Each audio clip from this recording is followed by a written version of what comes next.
भगवत्पादाचार्यगुरुभ्यो नमः।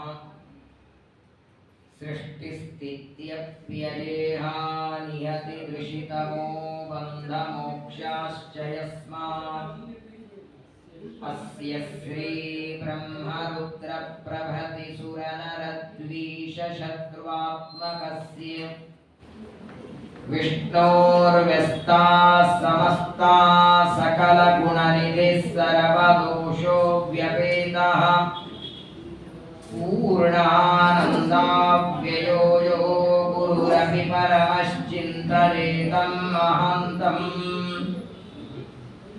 जन्माद्यस्य यतोऽन्वयादितरतश्चार्थेष्वभिज्ञस्वराट् तेने ब्रह्महृदाय आदिकवये मुह्यन्ति यं सूरयः तेजो वारिमृदां यथा विनिमयो यत्र त्रिसर्गो मृषा धाम्ना स्वेन सदा निरस्तकुहकं सत्यं परं धीमहि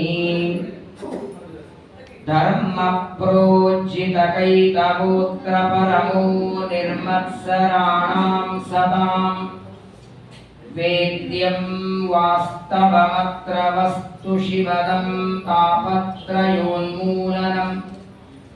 श्रीमद्भागवते महामुनिकृते किं वा परैरीश्वरः सद्यो हृद्यवरुध्यतेऽत्र कृतिभिः शुश्रूषुभिस्तक्षणात् उग्रं वीरं महाविष्णुं ज्वलन्तं सर्वतोमुखं नृसिंहं भीषणं भद्रं मृत्युं नमाम्यहम् अशेषवाग्जाड्यमलापहन्त्री नवं स्पष्टसुवाक्प्रदायिनि ममेह जिह्वाग्रसुरङ्गनर्तकी भवप्रसन्ना वदने च मे श्रीः धर्मविज्ञानवैराग्यपरमैश्वर्यशालिनः श्रीमदानन्दतीर्थभगवत्पादान् वन्दे निरन्तरम् भवति यदनुभावादेडमूकोऽपि वाग्मी जडमतिरपि जन्तुः जायते प्राज्ञमौलिः सकलवचनचेतो देवता भारती सा मम वचसि निधत्तां सन्निधिं मानसे च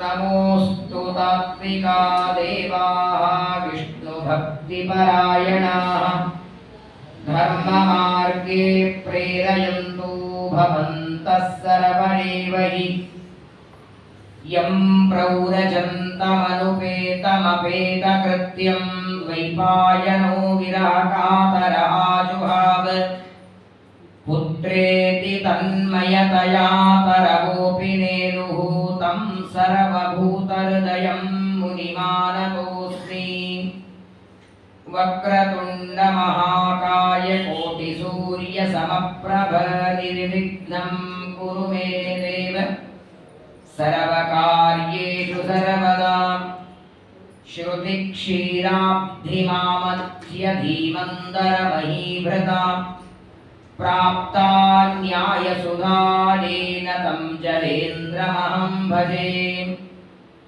श्रीमतो राघवेन्द्रस्य नमामि पदपङ्कजे कामिताशेषकल्याणललनाकल्पपादपौ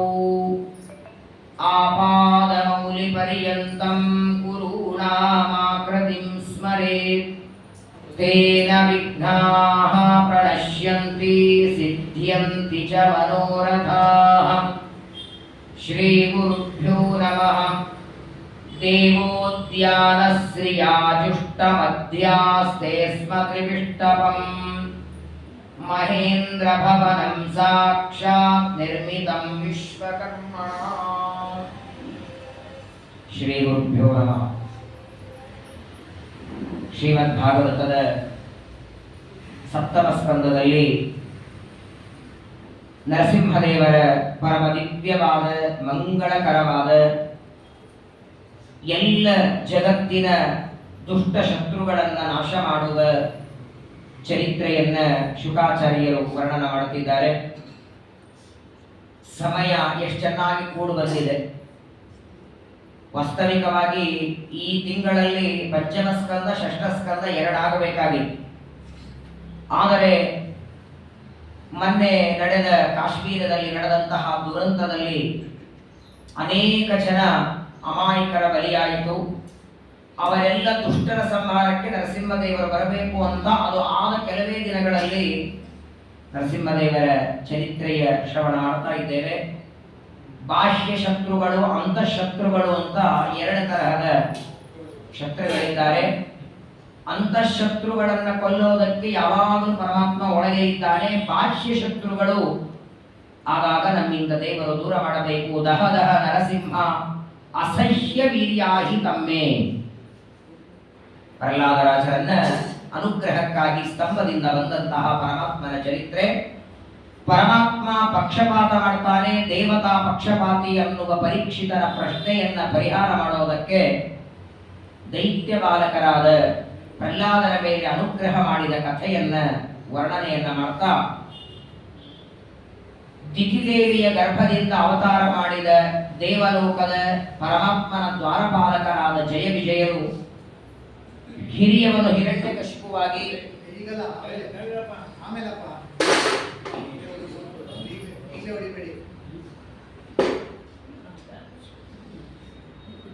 ಹಿರಣ್ಯಾಕ್ಷ ಹಿರಣ್ಯಕಶಿಪುಗಳಾಗಿ ಪರಮಾತ್ಮನ ದ್ವಾರಪಾಲಕರಾದರು. ನೋಡಿ, ಅಲ್ಲಿದ್ದಾಗ ದ್ವಾರಪಾಲಕರು ಭಕ್ತಿ ಮಾಡ್ತಿದ್ರು. ಎಲ್ಲಿ? ವೈಕುಂಠಲು. ಅವರೇ ಇಲ್ಲಿ ಬಂದ್ರೆ ದ್ವೇಷ ಮಾಡ್ತಿದ್ದಾರೆ. ಎಷ್ಟು ವಿರುದ್ಧ ಭಾವನೆ ಇದೆ ನೋಡಿ. ವೈಕುಂಠ ಲೋಕದಲ್ಲಿ ಪರಮಾತ್ಮನಲ್ಲಿ ಭಕ್ತಿ ಮಾಡುವ ದ್ವಾರಪಾಲಕರು ವೈಕುಂಠದಿಂದ ಭೂಮಿಗೆ ಬಂದು 3 ಜನ್ಮದಲ್ಲಿ ಭಗವಂತನ ವಿರೋಧ ಮಾಡುವ, ದ್ವೇಷ ಮಾಡುವ ಜನ್ಮವನ್ನು ತಾಳಿದ್ದಾರೆ. ಅದರಲ್ಲಿ ಹಿರಣ್ಯಕಶಿಪು ಎಲ್ಲ ಮಂತ್ರಿಗಳಿಗೆ ಆಜ್ಞೆಯನ್ನ ಮಾಡಿ ಎಲ್ಲ ಕಡೆಗೆ ಬ್ರಾಹ್ಮಣರು ಮಾಡುವ ಪಾಠ ಪ್ರವಚನ, ಪೂಜೆ, ಯಜ್ಞ, ದಾನ, ತಪಸ್ಸು ಅದೆಲ್ಲವನ್ನ ಧ್ವಂಸ ಮಾಡಿ ಬನ್ನಿ ಅಂತ ಮಂತ್ರಿಗಳಿಗೆ ಹೇಳಿ ತಾನು ಮಂದರ ಪರ್ವತಕ್ಕೆ ಹೋಗಿ ತಪಸ್ಸು ಮಾಡಿ ಚತುರ್ಮುಖ ಬ್ರಹ್ಮದೇವರಿಂದ ಅನೇಕ ವರಗಳನ್ನ ಪಡೆದುಕೊಂಡು ಬಂದಿದ್ದಾನೆ. ಎಲ್ಲ ವರಗಳು ಬ್ರಹ್ಮದೇವರು ಕೊಡುವಾಗ ಯಾವ ವಿಚಾರ ಮಾಡಲಿಲ್ಲ. ಹಿರಣ್ಯಕಶಿಪು ಮಾಡಿದ ತಪಸ್ಸು, ಅವನ ದಿಟ್ಟತನ, ಏಕಾಗ್ರತನವನ್ನ ಕಂಡು ಮೇಲಾಗಿ ಬ್ರಹ್ಮದೇವರಿಗೆ ಒಂದು ವಿಶ್ವಾಸ ಇತ್ತು. ನಾನು ಯಾವ ವರಗಳನ್ನ ಇವನಿಗೆ ಕೊಟ್ಟರೂ ಆ ಎಲ್ಲ ವರಗಳನ್ನ ಮೀರಿ ಸಂಹಾರ ಮಾಡೋನು ಹೋಗಿದ್ದಾನೆ ಎನ್ನುವ ಆತ್ಮವಿಶ್ವಾಸ ಒಳಗಿದ್ದದ್ದಕ್ಕೆ ಹಿರಣ್ಯಕಶಿಪು ಬೇಡಿದ ವರಗಳನ್ನೆಲ್ಲ ಕೊಡ್ತಾರೆ. ತಪಸ್ಸು ಮಾಡಿ ಬಂದವನೇ ಮೊದಲು ಅಟ್ಯಾಕ್ ಮಾಡಿದ್ದು ಸ್ವರ್ಗದ ಮೇಲೆ. ಮಂದರ ಪರ್ವತದಿಂದ ಬಂದವನು ನೇರವಾಗಿ ಸ್ವರ್ಗಲೋಕಕ್ಕೆ ಹೋಗ್ತಾನೆ. ಎಲ್ಲ ಸಂಪತ್ತಿನ ತವರುಮನೆ ಅದು. ಸ್ವರ್ಗಲೋಕದಲ್ಲಿ ಹೋಗಿ ಇಂದ್ರಾದಿ ದೇವತೆಗಳಿಗೆಲ್ಲ ಸ್ವರ್ಗದಿಂದ ಓಡಿಸಿಬಿಟ್ಟ. ಭೂಲೋಕ, ಭುವರ್ಲೋಕ, ಸ್ವರ್ಗಲೋಕ 3 ಲೋಕವನ್ನ ತನ್ನ ವಶ ಮಾಡಿಕೊಂಡಿದ್ದಾನೆ ಹಿರಣ್ಯಕಶಿಪು. ಎಲ್ಲಿ ನೋಡಿದಲ್ಲಿ ಅವನದೇ ರಾಜ್ಯ. ಯಾರ ಮನೆಯಲ್ಲಿ ಪೂಜೆ ಇಲ್ಲ, ಪಾಠ ಇಲ್ಲ. ಅದು ಬಿಡಿ, ತಮ್ಮ ತಮ್ಮ ತಂದೆ ತಾಯಿಗಳಿಗೆ ಶ್ರಾದ್ದ ಮಾಡಿ ಪಿಂಡನೂ ಕೊಡೋ ಹಾಗಿರಲಿಲ್ಲ. ಆ ಪಿಂಡಗಳನ್ನು ಹಿರಣ್ಯಕಶಿಪು ತಾನೇ ತಿಂದು ಬಿಡ್ತಿದ್ದಾನೆ. ದೇವತೆಗಳಿಗೆ ಆಹುತಿ ಇಲ್ಲ, ಪಿತೃಗಳ ಶ್ರಾದ್ದ ಇಲ್ಲ, ಅರ್ಚನೆ ಇಲ್ಲ, ಪಾರಾಯಣ ಇಲ್ಲ, ಪ್ರದಕ್ಷಿಣೆ ಇಲ್ಲ, ಪಾಠ ಪ್ರವಚನ ಇಲ್ಲ. ತ್ರೈಲೋಕ್ಯ ಲಕ್ಷ್ಮ್ಯಾಯತನಂ ಮಧ್ಯುವಾಸ ಕಿಲರ್ತಿಮತ. ಸಮಗ್ರವಾದ ಸ್ವರ್ಗಲೋಕವನ್ನು ವಶ ಮಾಡಿಕೊಂಡಿದ್ದಾನೆ. ಅನಿವಾರ್ಯವಾಗಿ ದೇವತೆಗಳು ಭೂಮಿಗೆ ಬರಬೇಕಾಯಿತು. ಇದಕ್ಕೂ ಕಾರಣವನ್ನು ಶ್ರೀಮದಾಚಾರ್ಯ ಕೊಡ್ತಾರೆ. ಪ್ರಬಲರುವ ದೇವತೆಗಳು ಹೌದು. ಯಾವಾಗ ತಮೋ ಗುಣಕ್ಕೆ ಉನ್ನಾಹ ಕಾಲ ಬರ್ತದೆ, ಆಗ ದೇವತೆಗಳು ಭಗವಂತನ ಸಂಕಲ್ಪವನ್ನು ಅರ್ಥ ಮಾಡಿಕೊಂಡು ಹಿರಣ್ಯಕಶಿಪುವಿನ ಸಂಹಾರಕ್ಕೆ, ಪ್ರಹ್ಲಾದನ ಮೇಲೆ ಅನುಗ್ರಹಕ್ಕೆ ಸ್ತಂಭದಿಂದ ಪರಮಾತ್ಮ ಬರೋದಿದ್ದಾನೆ. ಆ ಭಗವಂತನ ಸಂಕಲ್ಪ ಅರ್ಥ ಮಾಡಿಕೊಂಡು ದೇವತೆಗಳೆಲ್ಲ ಸ್ವರ್ಗಲೋಕವನ್ನು ಬಿಟ್ಟುಕೊಟ್ಟಿದ್ದಾರೆ. ಅವತ್ತಿನಿಂದ ತನ್ನ ರಾಜ್ಯವನ್ನ ಮಾಡಿಕೊಂಡಿದ್ದಾನೆ. ಕೈಗೊಬ್ಬ ಕಾಲಿಗೊಬ್ಬರ ಆಳುಗಳು. ಎಲ್ಲಿ ನೋಡಿದಲ್ಲಿ ತನ್ನ ವಾತಾವರಣ, ಯಾವುದೇ ಕರ್ಮ ಮಾಡಿದರೂ ತನ್ನ ಹೆಸರಿನಿಂದ ಮಾಡಬೇಕು. ಅದು ಸ್ನಾನ ಮಾಡುವ ಸಂಕಲ್ಪ ಆಗಿರಲಿ, ಅಥವಾ ತೀರ್ಥಯಾತ್ರೆ ಪ್ರದಕ್ಷಿಣೆ ಯಾವ ಸಂಕಲ್ಪ ಮಾಡಿದರೂ ಹಿರಣ್ಯಕಶಿಪು ಪ್ರೇರಣೆಯ ಹಿರಣ್ಯಕಶಿಪು ಪ್ರೀತ್ಯರ್ಥಂ ಅಂತೆ ಮಾಡಬೇಕು. ಅವನನ್ನ ಒಬ್ಬ ಪರಮಾತ್ಮನ ಅವತಾರ ಅಂತ ಪೂಜೆ ಮಾಡಬೇಕು ಅಂತ ಇಚ್ಛೆ ಪಡ್ತಿದ್ದ. ಯಾರಾದರೂ ಬ್ರಹ್ಮದೇವರನ್ನು ಕುರಿ ತಪಸ್ಸು ಮಾಡಿ ಸಿಟ್ಟಿಗೆ ಬರ್ತಿದ್ದ, ನಾನ್ ದೇವರಿದ್ದಾಗ ಅಲ್ಯಾಕೆ ಹೋದ್ರಿ ಅಂತ. ತಾನು ಪಡೆದದ್ದು ಯಾರಿಂದ? ತಾನು ಇಷ್ಟು ಶಕ್ತಿ ಪಡೆದದ್ದು ಬ್ರಹ್ಮದೇವರಿಂದ.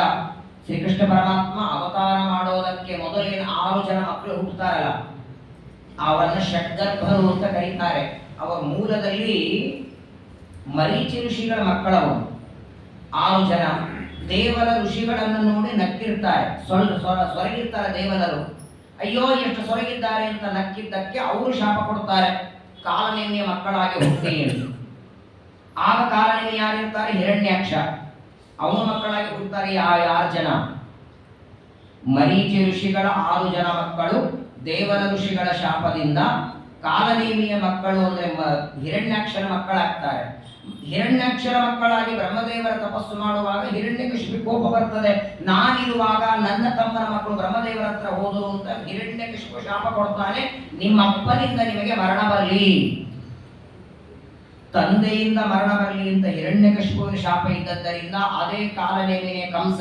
ಆ ಕಂಸನಿಂದ 6 ಮಕ್ಕಳು ಕೊಲ್ಲೋದಕ್ಕೆ ಹಿರಣ್ಯಕಶಿಪುವಿನ ಶಾಪ ಇತ್ತು.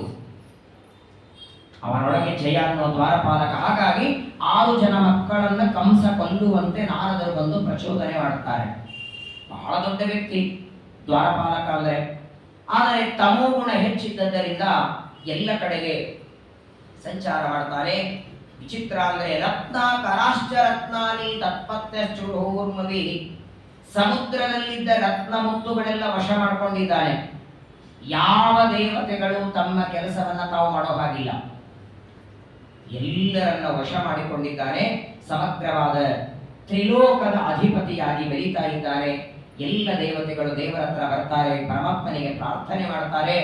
ನಮಗೇನ ರಾಜ್ಯ ಸ್ವರ್ಗಲೋಕ ಸಿಗದೆ ಇದ್ರೂ ಪರವಾಗಿಲ್ಲ, ಮಾಡುವ ಸತ್ಕರ್ಮಗಳು ಪ್ರಜೆಗಳು ಮಾಡ್ತಾ ಇಲ್ಲ. ಯಜ್ಞ ಯಾಗ ತಮ್ಮ ತಮ್ಮ ತಂದೆಗೆ ಶ್ರಾದ್ದ ಮಾಡ್ತಿಲ್ಲ ಹಿರಣ್ಯಕಶಿಪುವಿನ ಭಯದಿಂದ. ಎಲ್ಲ ಧರ್ಮಕರ್ಮಗಳ ನಿಂತು ಹೋಗಿದೆ. ಮುಂದೇನ್ ಮಾಡೋದು ಅಂತ ದೇವತೆಗಳೆಲ್ಲ ಬಂದು ಪ್ರಾರ್ಥನೆ ಮಾಡಿದಾಗ ಭಗವಂತ ಹೇಳ್ತಾರೆ, ನನಗೇನು ಗೊತ್ತಿಲ್ಲ ಅನ್ಕೊಂಡಿದ್ದೀರಾ ಅಂತ ದೇವರು. ಜ್ಞಾತಮೇತಸ್ಯ ದೌರಾತ್ಮ್ಯಂ, ಇವನ ಎಲ್ಲ ದುಷ್ಟತನ ಗೊತ್ತಿದೆ ನನಗೆ. ಅದು ಗೊತ್ತಿದ್ಮೇಲೆ ಏನಾದ್ರೂ ಶಾಂತಿ ಮಾಡಬೇಕಲ್ಲ. ಇಷ್ಟು ಮೆರಿತಿದ್ದಾನೆ, ಎಲ್ಲ ಸಜ್ಜನರಿಗೆ, ಋಷಿಗಳಿಗೆ, ದೇವತೆಗಳಿಗೆ ಪೀಡೆ ಕೊಡ್ತಾನೆ. ಯಾಕೆ ಅವನನ್ನ ನೀನು ಸಂಹಾರ ಮಾಡ್ತಾ ಇಲ್ಲ ಅಂದ್ರೆ ದೇವರಂದ, ಅದಕ್ಕೂ ಒಂದು ಕಾಲ ಬರಲಿ.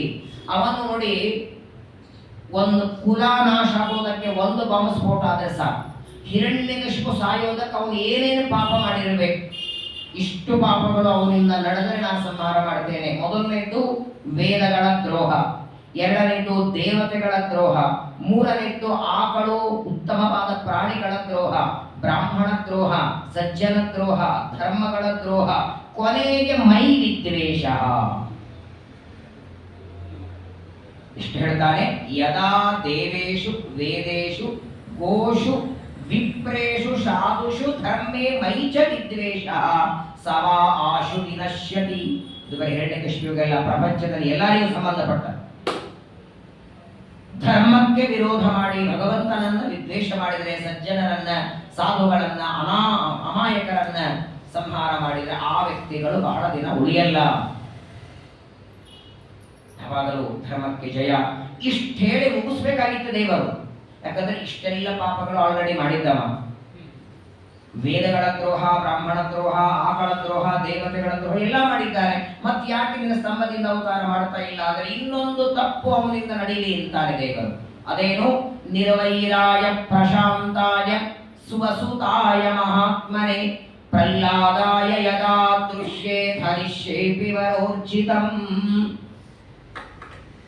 ಬ್ರಾಹ್ಮಣರ, ಆಕಳ, ದೇವತೆಗಳ ಎಲ್ಲ ಸಜ್ಜನರ ದ್ರೋಹ ಮಾಡಿದರು.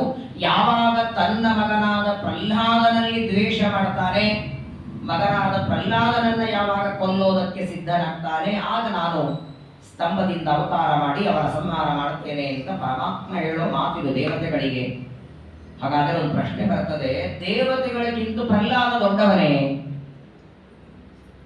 ಇಂದ್ರಾದಿ ದೇವತೆಗಳಿಗೆ ಹಿರಣ್ಯಕಶಿಪುವಿನ ತೊಂದರೆ ಆಗ್ತಿದೆ ಅಂದ್ರು ದೇವರನ್ನ, ಅವನ ಮಗನ ಮೇಲೆ ಯಾವಾಗ ದ್ವೇಷ ಮಾಡ್ತಾನೆ, ಮಗನನ್ನ ಕೊಲ್ಲುವುದಕ್ಕೆ ಯಾವಾಗ ಹೊರಡ್ತಾನೆ ಆಗ ಬರ್ತೇನೆ ಅಂತಾನೆ ದೇವರು. ನಾವು ಕರೆದಾಗ ಬರಲಿಲ್ಲ, ಇನ್ಯಾರು ಕರೆದಾಗ ಬರೆದರೆ ಓ ಏನ್ರಿ ನಮ್ಗಿಂತ ಸಣ್ಣವ್ರು ಕರೆದಾಗ ಬರ್ತೀವಿ, ನಾವು ಕರೆದಾಗ ಬರಲ್ವಾ ಅಂತ ಸಿಟ್ಟು ಬರಲ್ವಾ?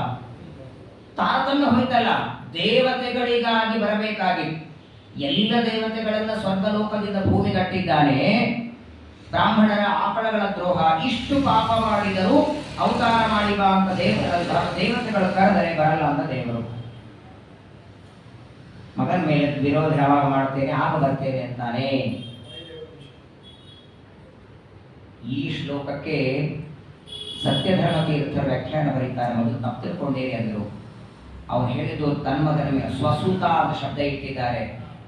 ಸ್ವಸೂತ ಅಂದ್ರೆ ಹಿರಣ್ಯಕಶಿಪುವಿನ ಮಗ ಅಲ್ಲ, ತನ್ನ ಮಗ ವಾಯುದೇವರು. ವಾಯುದೇವರ ಅವತಾರರಾದ ಮಧ್ವಾಚಾರ್ಯರ ಸರ್ವಮೂಲ ಗ್ರಂಥಗಳನ್ನ ವಿರೋಧ ಮಾಡುವ, ನಾನೇ ದೇವರು ಅಂತ ಹೇಳುವ ಅಜ್ಞಾನವೇ ಪ್ರಧಾನವಾದದ್ದು. ಜಗತ್ತು ಸುಳ್ಳು, ವಿಶ್ವಂ ಮಿಥ್ಯ ವಿಭು ಅಗುಣವಾನ್ ಆತ್ಮನಾನ್ ಅಸ್ತಿ ಭೇದೋ ದೈತ್ಯ ಇತ್ತಂ ವ್ಯದದಗಿರಂ ದಿಕ್ಷು ಭೂಯ ಪ್ರಸಿದ್ಧಂ. ತನ್ನ ಮಗನಾದ ವಾಯುದೇವರ ಶಾಸ್ತ್ರ ವಿರೋಧ ಮಾಡುವುದಕ್ಕೆ ಯಾವಾಗ ಶುರು ಮಾಡುತ್ತಾನೆ ಆಗ ಬರ್ತೇನೆ. ನಿರ್ವೈರಾಯ, ಯಾರ ಮೇಲೂ ವೈರ ಮಾಡದೇ ಇದ್ದವರು ವಾಯುದೇವರು. ತಮ್ಮನ್ನ ಬೈಯುವ ನಿಂದೆ ಮಾಡುವ ವ್ಯಕ್ತಿಗಳಲ್ಲೂ ಇದ್ದು ಉಸಿರಾಡೋಲ್ವ ಅವರು. ಭೀಮಸೇನ ದೇವರಿಗೆ 5 ವರ್ಷದ ಮಗುವಿದ್ದಾಗ ದುರ್ಯೋಧನ ಅನ್ನದಲ್ಲಿ ವಿಷ ಹಾಕಿದ್ದ. ಆ ಸೇಡು ತಿಳಿಸ್ಕೊಳ್ಳೋದಕ್ಕೆ ಭೀಮಸೇನ ದೇವರು ಅನ್ನ ವಿಷ ಹಾಕಬೇಕಾಗಿಲ್ಲ, ಅವನಲ್ಲಿದ್ದು ಉಸಿರಾಡುವ ಭೀಮಸೇನ ದೇವರು ಹೊರಗೆ ಬಂದರೂ ಸಾಕಾಗಿತ್ತು. ಫೋಟೋ ಹಾರ ಹಾಕಿ ಉದಿನ ಕಡೆ ಹಚ್ಚಬಹುದಾಗಿತ್ತು ಅವನನ್ನು. ಯಾಕಂದ್ರೆ ಉಸಿರಾಡುವ ದೇವರೇ ಇವರು, ಪ್ರಾಣದೇವ. ತಮ್ಮನ್ನ ಬೈಯುವ ನಿಂದೆ ಮಾಡುವ ವ್ಯಕ್ತಿಗಳ ಒಳಗೂ 21,600 ಹಂಸ ಮಂತ್ರವನ್ನ ಜಪ ಮಾಡುವ ಪರಮ ಕರುಣಾಳುಗಳು ಅಂದ್ರೆ ನಮ್ಮ ಮುಖ್ಯ ಪ್ರಾಣದೇವರೊಬ್ಬರೇ. ಅದಕ್ಕೆ ನಮ್ಮ ಮಂತ್ರಾಲಯ ಪ್ರಭುಗಳು ಪರಮದಯಾಲೋ ಕ್ಷಮಾ ಸಮುದ್ರ ಭಕ್ತ ವತ್ಸಲ ಭಕ್ತಾಪರಾಧ ಸಹಿಷ್ಣು ಅಂತ ಕರೀತಾರೆ. ಯಾರು ಇಲ್ಲ ಬಿಟ್ಟು ತಿರುಪತಿಗೆ ಹೋಗ್ತಿದ್ದೀರಿ, ನಮ್ಮ ಸಲುವಾಗಿ ಒಂದು 20 ಪ್ರದಕ್ಷಿಣೆ ಹಾಕಿ ಬನ್ನಿ. ನಮ್ಮ ಸಲುವಾಗಿ ಹಾಕೋದು ಒಂದು, ನಿಮ್ಮ ಸಲುವಾಗಿ 20 ಹಾಕ್ಬೇಕಾ? ಇನ್ನೊಬ್ಬರಿಗಾಗಿ ಪ್ರದಕ್ಷಿಣೆ ಪಾರಾಯಣ, ಕೊನೆ ಪಕ್ಷ ಒಂದು ಪ್ರಾರ್ಥನೆಯನ್ನು ಮಾಡ್ತೀವ ನಾವು. ಪ್ರತಿನಿತ್ಯ ಪ್ರಾರ್ಥನೆ ಮಾಡ್ತಾರೆ. ತ್ವದಧೀನಂ ದೂನಂ ಅನಾಥಂ ಶರಣಾಗತಂ ಏನಂ ಉದ್ಧರ ಏನಂ ಉದ್ಧರ ಏನಂ ಉದ್ಧರ. ಯಾಕಂದ್ರೆ ನಾವು ಮುಖ ನೋಡ ದೇವರು ಉದ್ಧಾರಣೆ ಮಾಡಲ್ಲ, ಮಾಡುವ ಇಚ್ಛೆನೂ ಬರಬಾರದು. ಅವನಿಗೆ ಅಷ್ಟು ಪಾಪ ಮಾಡಿದ್ದೇವೆ. ಪ್ರತಿ ಕ್ಷಣದಲ್ಲಿ ನಮ್ಮನ್ನ ಹೀಗೆ ಪಟ್ಟ ಮಾಡಿ ಇವನನ್ನು ಉದ್ಧಾರ ಮಾಡು ಅಂತ ನಮ್ಮ ಪರವಾಗಿ ಭಗವಂತನ ಮುಂದೆ ಕಾಳಜಿಯಿಂದ ಪ್ರಾರ್ಥನೆ ಮಾಡೋರು ಈ ಅಪ್ಪ ಒಬ್ಬರೇ. ಪ್ರಾರ್ಥನೆ ಮಾಡೋರು ಇವರೊಬ್ಬರೇ. ಆ ಪ್ರಾರ್ಥನೆ ಇವರು ಪ್ರಾರ್ಥನೆ ಅವ್ರು ಕೇಳ್ತಾರೆ. ಇನ್ಯಾರು ಪ್ರಾರ್ಥನೆ ಮಾಡಿದರೂ ನಮ್ಮನ್ನ ಉದ್ಧಾರ ಮಾಡುವ ಇಚ್ಛೆ ಇವರು ಮಾಡಲ್ಲ ಅಂತೆ. ಅಂತಹ ತನ್ನ ಮಗನಾದ ಜೀವೋತ್ತಮರಾದ ವಾಯುದೇವರು ಅಥವಾ ವಾಯುದೇವರ ಅವತಾರ 3 ಅವತಾರಗಳಲ್ಲಿ ಮಾಡಿದ ಕಾರ್ಯಗಳು, ಇದನ್ನು ಯಾವಾಗ ಅವನು ನಿಂದೆ ಮಾಡ್ತಾನೆ ಆಗ ನಾನು ಅವತಾರ ಮಾಡಿ ಅವರ ಸಂಹಾರ ಮಾಡುತ್ತೇನೆ. ಅಲ್ಲಿವರೆಗೆ ನಾವೇನ್ ಮಾಡೋಣ ಒಂದು ದೇವತೆಗಳು. ನೀನು ಸ್ತಂಭದಿಂದ ಅವತಾರ ಮಾಡಿ ಹಿರಣ್ಯಕಶಿಪುರನ್ನ ಸಂಹಾರ ಮಾಡೋವರೆಗೆ ನಾವೇನ್ ಮಾಡೋಣ? ದೇವರಂದ ನಿಮ್ಮ ನಿಮ್ಮ ಧರ್ಮ ಕರ್ಮಗಳು ಬಿಡಬೇಡಿ. ಪ್ರತಿನಿತ್ಯದಲ್ಲಿ ಮಾಡುವ ಪೂಜೆ ಜಪ ಪಾರಾಯಣ ಮಾಡುತ್ತಾ ಇರಿ, ಆದರೆ ವೈಭವದಿಂದ ಎಲ್ಲರಿಗೆ ಕಾಣಿಸುವಾಗ ಮಾಡಬೇಡಿ. ಹಿರಣ್ಯಕಶಿಪುವಿನ ದೌರಾತ್ಮ ಬೆಳೀಲಿ ಅಂತ ದೇವತೆಗಳಿಗೆ ಆಜ್ಞೆಯನ್ನು ಮಾಡುತ್ತಾನೆ. ಇಷ್ಟು ಪ್ರಚಂಡವಾಗಿ 3 ಲೋಕ ಎಷ್ಟು ತನ್ನ ವಶ ಮಾಡಿಕೊಂಡಿದ್ದ ಹಿರಣ್ಯಕಶಿಪು ಅಂದ್ರೆ, ಅವನ ಕಣ್ಣಿನ ಒಂದು ಸಣ್ಣ ಕೂದಲಿನ ತುದಿ ಅಲ್ಲಾಡಿದರೂ ಎದುರಿದ್ದವರು ನಡಿಬಿಡೋರು. ಇಂದ್ರಾದಿ ದೇವತೆಗಳು ಹಿರಣ್ಯಕಶಿಪುವಿನ ಕೂದಲ ತುದಿಗೆ ಅಲ್ಲಾಡಿ ಅದಕ್ಕೂ ಹೆದರ್ತಿದ್ದರು. ಅಷ್ಟು ತನ್ನ ವಶ ಮಾಡಿಕೊಂಡಿದ್ದ. ಅವನಿಗೆ ಹೆದರದೇ ಇದ್ದವರು ಯಾರಿರಲಿಲ್ಲ. ದೇವತೆಗಳು, ಋಷಿಗಳು, ಮುನಿಗಳು, ಬ್ರಾಹ್ಮಣರು ಎಲ್ಲರನ್ನ ವಶ ಮಾಡಿಕೊಂಡಿದ್ದಾದರೆ ಎದೆ ತಟ್ಟಿ ಅವನ ಮುಂದೆ ಮಾತಾಡುವಂತಹ 4 ಜನ ಮಕ್ಕಳಲ್ಲಿ ಹಿರಿಯ ಮಗ ಪ್ರಹ್ಲಾದ, ಲಾಧ, ಅನುಲ್ಲಾದ, ಸಲ್ಲಾದ, ಪ್ರಹ್ಲಾದ ಅಂತ 4 ಜನ ಗಂಡು ಮಕ್ಕಳಿದ್ದಾರೆ ಹಿರಣ್ಯಕಶಿಪುವಿಗೆ. ಆ 4 ಜನ ಗಂಡು ಮಕ್ಕಳಲ್ಲಿ ಮೊದಲನೆಯವನೇ ಪ್ರಹ್ಲಾದ. ಆ ಪ್ರಹ್ಲಾದ ವಿಚಿತ್ರ ನೋಡಿ. ಅವನ ಬಗ್ಗೆ ಹೇಳ್ತಾರೆ, ಒಬ್ಬ ಸಣ್ಣ ಹುಡುಗನ ಬಗ್ಗೆ ಹೇಳಬೇಕಾದ್ರೆ ಚೆನ್ನಾಗಿದ್ದಾನೆ, ಮಾತು ಕೇಳ್ತಾನೆ, ಸಂಧ್ಯಾವಂದನ ಮಾಡ್ತಾನೆ, ಬಹಳ ಆದ್ರೂ ಒಂದು 2-3 ಗುಣ ಹೇಳಬಹುದು. ಪ್ರಹ್ಲಾದನಲ್ಲಿ ಎಷ್ಟು ಗುಣಗಳಿದ್ದು ಅಂದ್ರೆ ದೇವತೆಗಳು ಅಪೇಕ್ಷೆ ಪಡ್ತಿದ್ರಂತೆ ಪ್ರಹ್ಲಾದನ ನೋಡಿ ನಾವು ಕಲಿಬೇಕು ಅಂತ. ಅಷ್ಟು ಉತ್ತಮವಾದ ಗುಣಗಳು ಪ್ರಹ್ಲಾದನಲ್ಲಿ ಇತ್ತಂತೆ. ಅದನ್ನು ಭಾಗವತ ವರ್ಣನ ಮಾಡುತ್ತದೆ. ಹೇಗಿದ್ದ ಪ್ರಹ್ಲಾದ? ಬ್ರಹ್ಮಣ್ಯ ಶೀಲ ಸಂಪನ್ನ ಸತ್ಯಸಂಧೋ ಜಿತೇಂದ್ರಿಯ ಆತ್ಮವತ್ ಸರ್ವಭೂತಾನಾಂ ಏಕಃ ಪ್ರಿಯ ಸುಹೃತ್ತಮಃ ದಾಸವನ್ನರ್ಯತಾಯಾಂಗ್ರಿಹಿ ಪಿತೃವದ್ದೀನ ವತ್ಸಲ. ಯಾರನ್ನ ಬೈತಾ ಇರಲಿಲ್ಲ, ಸಿಟ್ಟು ಮಾಡ್ತಾ ಇರಲಿಲ್ಲ. ಯಾವಾಗಲೂ ಮನಸ್ಸು ದೇವರಲ್ಲಿ ಇಟ್ಟಿದ್ದ. ನಿತ್ಯದಲ್ಲಿ ಭಗವಂತನ ಚಿಂತನ ಮಾಡ್ತಿದ್ದ. ಸತ್ಯವಾದ ಮಾತುಗಳನ್ನಾಡ್ತಿದ್ದ. ಇಂದ್ರಿಯಗಳನ್ನು ವಶದಲ್ಲಿ ಇಟ್ಟುಕೊಂಡಿದ್ದ. ಕೇವಲ ಪ್ರತಿಮೆ ಶಾಲಿಗ್ರಾಮದಲ್ಲಿ ಮಾತ್ರ ದೇವರಲ್ಲ, ಚರಾಚರವಾದ ಎಲ್ಲ ವಸ್ತುಗಳಲ್ಲಿ ದೇವರಿದ್ದಾನೆ ಎನ್ನುವ ಜ್ಞಾನ ಮಾಡಿಕೊಂಡಿದ್ದ ಪ್ರಹ್ಲಾದ. ಆಡೋರೊಳಗೆ, ಆಡಿಸೋರೊಳಗೆ, ಬೈಯೋರೊಳಗೆ, ಬೈಸ್ಕೊಳ್ಳೋರೊಳಗೆ ಸಕಲ ವಸ್ತುಗಳಲ್ಲಿ ದೇವರಿದ್ದಾನೆ ಎನ್ನುವ ಭಾವನೆ ಇತ್ತು. ದೊಡ್ಡವರನ್ನ, ಗುರುಗಳನ್ನ ತಲೆಬಾಗಿ ನಡೀತಿದ್ದ, ಪೂಜೆ ಮಾಡ್ತಿದ್ದ, ನಮಸ್ಕಾರ ಮಾಡ್ತಿದ್ದ. ತನಗಿಂತ ಸಣ್ಣವರ ಮೇಲೆ ದೈನ್ಯವನ್ನ ತೋರಿಸ್ತಿದ್ದ. ಇಂತಹ ಉತ್ತಮವಾದ ಗುಣಗಳು. ತನ್ನ ರೂಪ, ತನ್ನ ಸೌಂದರ್ಯ, ತನ್ನ ದೇಹದ ಗುಣಗಳನ್ನು ನೋಡಿ ಒಂದು ದಿನ ಅಹಂಕಾರ ಪಡೆದಿರಲಿಲ್ಲ. ತನ್ನಲ್ಲಿ ಇರುವ ಜ್ಞಾನದ ಬಗ್ಗೆನೂ ಅವನಿಗೆ ಅಹಂಕಾರ ಇರಲಿಲ್ಲ. ಜೊತೆಗೆ ಇನ್ನೊಂದು ಜ್ಞಾನ ಮಾಡ್ಕೊಂಡಿದ್ದ ಅಂತೆ. ಟೀಕಾಕೃತ್ಪಾದರು ಸುಧಾದಲ್ಲಿ ಹೇಳ್ತಾರಲ್ಲ, ನಾವು ಶಾಸ್ತ್ರ ಓದೋದಕ್ಕೆ ಅಧಿಕಾರಿಗಳು ಅಂತ ಆಗಬೇಕಾದ್ರೆ ಮೊಟ್ಟ ಮೊದಲನೇದ್ದು ಪ್ರಪಂಚ ಇದು ಅನಿತ್ಯ ಅನ್ನುವ ಜ್ಞಾನ, ದೇವರು ನಿತ್ಯ ಅನ್ನುವ ಜ್ಞಾನ. ಇದು ಬಹಳ ಮಹತ್ವದ್ದು. ನಿತ್ಯಾನಿತ್ಯ ವಸ್ತು ವಿವೇಕ ಅಂತ ಕರೀತಾರೆ ಇದನ್ನು. ಯಾವುದು ನಿತ್ಯ, ಯಾವುದು ಅನಿತ್ಯ, ಅದರ ವಿವೇಕ. ಯಾಕಂದ್ರೆ ಆ ಪದಾರ್ಥಗಳಲ್ಲಿ ನಾವು ಸ್ನೇಹ ಮಾಡಬೇಕು, ಪ್ರೀತಿ ಮಾಡಬೇಕಾದರೆ ಅನಿತ್ಯವಾದ ವಸ್ತುಗಳಲ್ಲಿ ಅತಿಯಾದ ಸ್ನೇಹ ಬೇಡ. ಅದು ಯಾವತ್ತಾದ್ರೂ ಹೋಗುತ್ತೆ. ಹಾಗಾದ್ರೆ ಅನಿತ್ಯವಾದ ವಸ್ತುಗಳಲ್ಲಿ ಸ್ನೇಹ, ಪ್ರೀತಿ ಕಡಿಮೆ ಮಾಡಬೇಕು ಅಂದ್ರೆ ಮೊದಲದು ಅನಿತ್ಯ ಅಂತ ಗೊತ್ತಾಗಬೇಕಲ್ಲ. ನಿತ್ಯನಾದ ಪರಮಾತ್ಮ, ಅನಿತ್ಯವಾದದ್ದು ಜಗತ್ತು. ಎಲ್ಲ ವಸ್ತುಗಳು ಇವತ್ತಿಲ್ಲ ನಾಳೆ ನಾಶವಾಗತ್ತೆ ಅನ್ನುವಂತಹ ಜ್ಞಾನ ಮಾಡಿಕೊಂಡಿದ್ದ. ನೋಡಿ, ಯಸ್ಮಿನ್ ಮಹಾಗುಣರಾಜನ್ ಗೃಹ್ಯಂತೆ ಕವಿಭಿರ್ಮುಹು. ಯಾವ ಪ್ರಹ್ಲಾದರಲ್ಲಿದ್ದ ಗುಣಗಳನ್ನ ನಾವು ಪಡಿಬೇಕು ಅಂತ ದೇವತೆಗಳು ಇಚ್ಛೆ ಪಡಬೇಕಂತೆ. ಇಂತಹ ಪರಮ ಭಗವದ್ಭಕ್ತನಾದ, ಆಟ ಆಡಿದ್ರು ದೇವರಾಟ ಆಡ್ತಿದ್ದಂತೆ, ಮಾತಾಡಿದ್ರು ದೇವರ ಮಾತು. ಇಡೀ ಶರೀರ ಭಗವಂತನಿಗೆ ಒಪ್ಪಿಸ್ಬಿಟ್ಟಿದ್ದ. ಹೆಂಗಾಗಿದ್ದ ಅಂದ್ರೆ ಕೃಷ್ಣ ಗ್ರಹ ಗೃಹೀತಾತ್ಮ. ಯಾರಿಗಾದ್ರೂ ಮೈಯಲ್ಲಿ ಭೂತ ಹಾಕೊಂಡ್ರೆ ಹೆಂಗಿರ್ತಾರೋ, ಮನಸ್ಸಿಗೆ ಬಂದ ಮಾಡ್ತಾರಲ್ಲ, ಒಂದರ್ಥದಲ್ಲಿ ಪ್ರಹ್ಲಾದನಿಗೆ ಕೃಷ್ಣನೆಂಬ ಗ್ರಹ ಭೂತ ಹಿಡಿದಿರ್ತಾರೆ. ಆಸೀನ ಮಲಗಿದಾಗ, ಪರ್ಯಟನ್ ಓಡಾಡುವಾಗ, ತಿನ್ನುವಾಗ, ಶಯಾನ ಮಲಗುವಾಗ, ಪ್ರಪಿಬನ್ ಕುಡಿಯುವಾಗ, ಭ್ರುವನ್ ಮಾತಾಡುವಾಗ, ನಾನು ಸಂಧತ ಏತಾನಿ ಗೋವಿಂದ ಪರಿರಕ್ಷಿತ. ಏನಾದರೂ ನೋಡಿದರೆ ಪರಮಾತ್ಮ ಕಣ್ಣಿನಲ್ಲಿದ್ದು ನೋಡಿಸ್ತಿದ್ದಾನೆ, ದೇವರೇ ಕೈಯಲ್ಲಿದ್ದು ಕೇಳಿಸ್ತಾನೆ, ಪರಮಾತ್ಮನೇ ಕೈಯಲ್ಲಿ ಎತ್ತಿದನ್ನು ಎತ್ತಿದ್ದಾನೆ, ಪ್ರತಿಯೊಂದು ಕಾರ್ಯವನ್ನ ದೇವರೇ ಮಾಡುತ್ತಾನೆ ಅಂತ ಒಳಗೆ ಭಗವಂತನ ಚಿಂತನೆ ಮಾಡ್ತಾ ಇದ್ದಂತೆ ಅನ್ನೋದಕ್ಕಾಗಿಯೇ ಅಷ್ಟು ಪ್ರೀತಿ ಪ್ರಹ್ಲಾದರಾಜರ ಮೇಲೆ ಮಾಡುತ್ತಿದ್ದ. ಒಮ್ಮೊಮ್ಮೆ ಅಳತಿದ್ದಂತೆ. ಕ್ವಚಿತ್ ರೋದತಿ ಗೋವಿಂದ ಚಿಂತಾ ಚಂಚಲ ಚೈ. ಒಮ್ಮೊಮ್ಮೆ ಜೋರಾಗಿ ಅಳತಿದ್ದ. ಜೋರಾಗಿ ಅಳಬೇಕು, ಒಮ್ಮೆ ನಗು ಬರಬೇಕಂತೆ. ನಗುವರು, ರೋಧಿಸುವರು, ನಾಟ್ಯವಾಡುವರು. ರಂಗ ನಿನ್ನ ಕೊಂಡಾಡುವ ಮಂಗಳಾತ್ಮ ಹೆಂಗಿರ್ತಾರೆ. ಯಾವಾಗ ಅಳು ಬರ್ತದೆ, ಯಾವಾಗ ನಗು ಬರ್ತದೆ, ಯಾವಾಗ ಕುಣಿತಾರೆ. ದೇವರ ಮುಂದೆ ಪ್ರತಿನಿತ್ಯದಲ್ಲಿ ಒಂದು 2 ಸ್ಟೆಪ್ ಆದ್ರೆ ಹಾಕ್ಬೇಕಂತ, ಕುಣಿಬೇಕಂತಾರೆ. ನಾವು ದೇವರ ಮುಂದೆ ಕುಣಿಲಿಕ್ಕೆ ರೆಡಿ ಇಲ್ಲ. ಆದರೆ ಷೋಡಶ ಉಪಚಾರಗಳಲ್ಲಿ ಗೀತಂ, ನೃತ್ಯಂ, ವಾದ್ಯಂ, ಸರ್ವರಾಜೋಪಚಾರ ಅಂತ ಅಕ್ಷತಂ. ನೃತ್ಯ ಬಂದಾಗ ನೃತ್ಯ ಮಾಡಬೇಕು. ಲಜ್ಜೆ ಬಿಟ್ಟು ಕುಣಿಯಿರೆಂಬೋ ಕಾಗದ ಬಂದಿದೆ. ಪುರಂದರದಾಸರಂತಾರೆ, ಭಗವಂತನ ಚಿಂತನೆ ಮಾಡ್ತಾ ಕುಣಿತಾ ಇದ್ದಂತೆ, ಹಾಡ್ತಾನೆ, ಕುಣಿತಾನೆ. ಒಂದರ್ಥದಲ್ಲಿ ತನ್ನನ್ನೇ ತಾನು ಭಗವಂತನಿಗೆ ಒಪ್ಪಿಸಿದ. ಇಂಥ ಮಗ ನನಗೆ ಹುಟ್ಟಿಲ್ಲ ಅಂತ ಪ್ರತಿಯೊಬ್ಬ ತಾಯಿ ಅಸೂಯೆ ಪಡಬೇಕು. ಆದರೆ ದುರ್ದೈವ ನೋಡಿ, ಅಷ್ಟು ಸದ್ಗುಣನಾದ ಮಗನ ಮೇಲೆ ಎಷ್ಟು ದ್ವೇಷ ತಂದೆ ಮಾಡಿದ. ನಮ್ಮ ಮಕ್ಕಳಲ್ಲಿ 1 or 2 ಅಕಸ್ಮಾತ್ ಏನ್ ನಾವು ಹೇಳದೆ ಸಂಧಾನ ಮಾಡ್ತಿದ್ರೆ ಅದನ್ನೇ ಡಂಗ ಹೊಡಿತೀಯೋ. ನಮ್ಮ ಮಗ ಒಂದು ದಿನ ಹೇಳಿಸ್ಕೊಡಲ್ಲ ಸಂಧಾನ ಮಾಡ್ಲಿಕ್ಕೆ.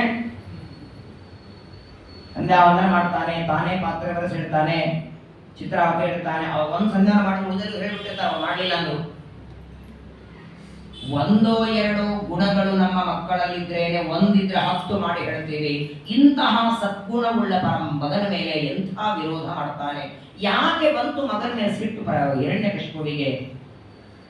ಇಂತಹ ಸದ್ಗುಣವಂತನಾದ ವಿಷ್ಣು ಭಕ್ತನಾದ ಪ್ರಹ್ಲಾದನ ಮೇಲೆ ಹಿರಣ್ಯಕಶಿಪುವಿಗೆ ದ್ವೇಷ ಯಾಕೆ ಬಂತು ಅಂತ ಧರ್ಮರಾಜ ನಾರದರಿಗೆ ಪ್ರಶ್ನೆ ಕೇಳ್ತಾನೆ. ನಾರದರಂತಾರೆ, ಯಾವಾಗ ಪ್ರಹ್ಲಾದನಿಗೆ 5 ವರ್ಷ ಆಯಿತೋ ಉಪನಯನ, ಗರ್ಭದಿಂದ 7ನೇ ವಯಸ್ಸಿಗೆ ಉಪನಯನ ರಾಕ್ಷಸರಲ್ಲೂ ಮಾಡ್ತಾರೆ, ಅವರಲ್ಲಿಯೂ ಕೂಡ ಉಪನಯನ ಉಂಟು. ವಾಸ್ತವಿಕ ಪ್ರಹ್ಲಾದನು ದೈತ್ಯ ಕುಲದಲ್ಲಿ ಹುಟ್ಟಿದ್ರು, ಉಪನಯನ ಮಾಡ್ಕೊಳ್ತಾರೆ. ಉಪನಯನ ಆದ ಮೇಲೆ ಹಿರಣ್ಯಕಶಿಪು ವಿಚಾರ ಮಾಡ್ತಾನೆ, ಮಗನನ್ನ ಗುರುಕುಲಕ್ಕೆ ಕಳಿಸ್ಬೇಕು. ಮೊದಲು ಗುರುಕುಲದಲ್ಲಿ ಮಗನಿಗೆ ಅಧ್ಯಯನಕ್ಕೆ ಬಿಡಬೇಕು ಅಂತ ವಿಚಾರ ಮಾಡಿ ಆಮೇಲೆ ತಾನೇ ವಿಚಾರ ಮಾಡ್ತಾನೆ, ನಾನೇನಾದ್ರೂ ಗುರುಕುಲದಲ್ಲಿ ಅಧ್ಯಯನಕ್ಕೆ ಕಳಿಸಿದರೆ ಅಲ್ಲಿ ನನ್ನ ಮಗ ಹರಿಸರ್ವೋತ್ತಮ ವಾಯುಜೀವೋತ್ತಮ ಅಂತ ಓದ್ಕೊಂಡು ಬಂದ ಅಂದ್ರೆ, ಯಾರೋ ಬೇರೆ ಬೇರೆ ಆಚಾರ್ಯಗಳೆಲ್ಲ ಪ್ರವಚನ ಬರ್ತಾರೆ, ಏನೋ ಹೇಳ್ತಾರೆ, ನನ್ನ ಮಗ ನನ್ನಂತೆ ವಿಷ್ಣು ದ್ವೇಷಿ ಆಗಬೇಕು. ನಾನು ಎಷ್ಟು ದೇವರ ದ್ವೇಷ ಮಾಡುತ್ತೇನೆ ಅದರ 2 ಪಟ್ಟು ನನ್ನ ಮಗ ಮಾಡಬೇಕು. ಹಾಗಾದ್ರೆ ಮಗನಿಗೆ 3 ವಿದ್ಯೆ, 4 ಧರ್ಮ ಅರ್ಥ ಕಾಮ. ಮೋಕ್ಷದಲ್ಲಿ ಮೋಕ್ಷ ಬೇಡ, ಧರ್ಮ ಅರ್ಥ ಕಾಮ ತ್ರಿವರ್ಗಾತ್ಮಕವಾದ ವಿದ್ಯೆಯನ್ನ ಮಾತ್ರ ಪಾಠ ಮಾಡಬೇಕು. ಯಾರು ಮಾಡ್ತಾರೆ ವಿಚಾರ ಮಾಡಿ. ಶುಕ್ರಾಚಾರ್ಯರ ಹತ್ರ ಬರ್ತಾನೆ, ದೈತ್ಯರಿಗೆ ಗುರುಗಳವು.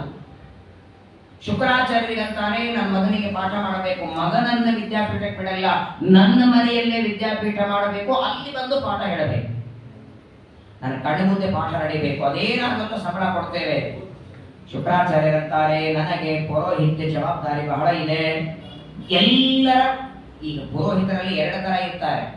ಕೆಲವರು ಕುಲ ಪುರೋಹಿತರು, ಅವರ ಹಿರಿಯರ ವಸಿಷ್ಠರ ನೋಡಿ ಇಡೀ ಸೂರ್ಯವಂಶ ಪುರೋಹಿತರು. ಸೂರ್ಯವಂಶದಲ್ಲಿ ಯಾವ ರಾಜರ ಕಥೆ ತಗೊಳ್ಳಿ, ಯಜ್ಞ ಮಾಡಿದ್ರು ಅಂದ್ರೆ ವಸಿಷ್ಠರ ಪುರೋಹಿತರು, ಇಡೀ ಕುಲಕ್ಕೆ ಪುರೋಹಿತರು. ಶುಕ್ರಾಚಾರ್ಯರಂತಾರೆ, ನಾನು ಪ್ರತಿನಿತ್ಯದಲ್ಲಿ 100 ಜನರ ಮನೆಯಲ್ಲಿ ಪೌರೋಹಿತ್ಯ ಮಾಡಿಸ್ಬೇಕು, ನಾನು ಬಂದು ನಿನ್ನ ಮಕ್ಕಳಿಗೆ ಪಾಠ ಹೇಳಿಕ್ಕಾಗಲ್ಲ.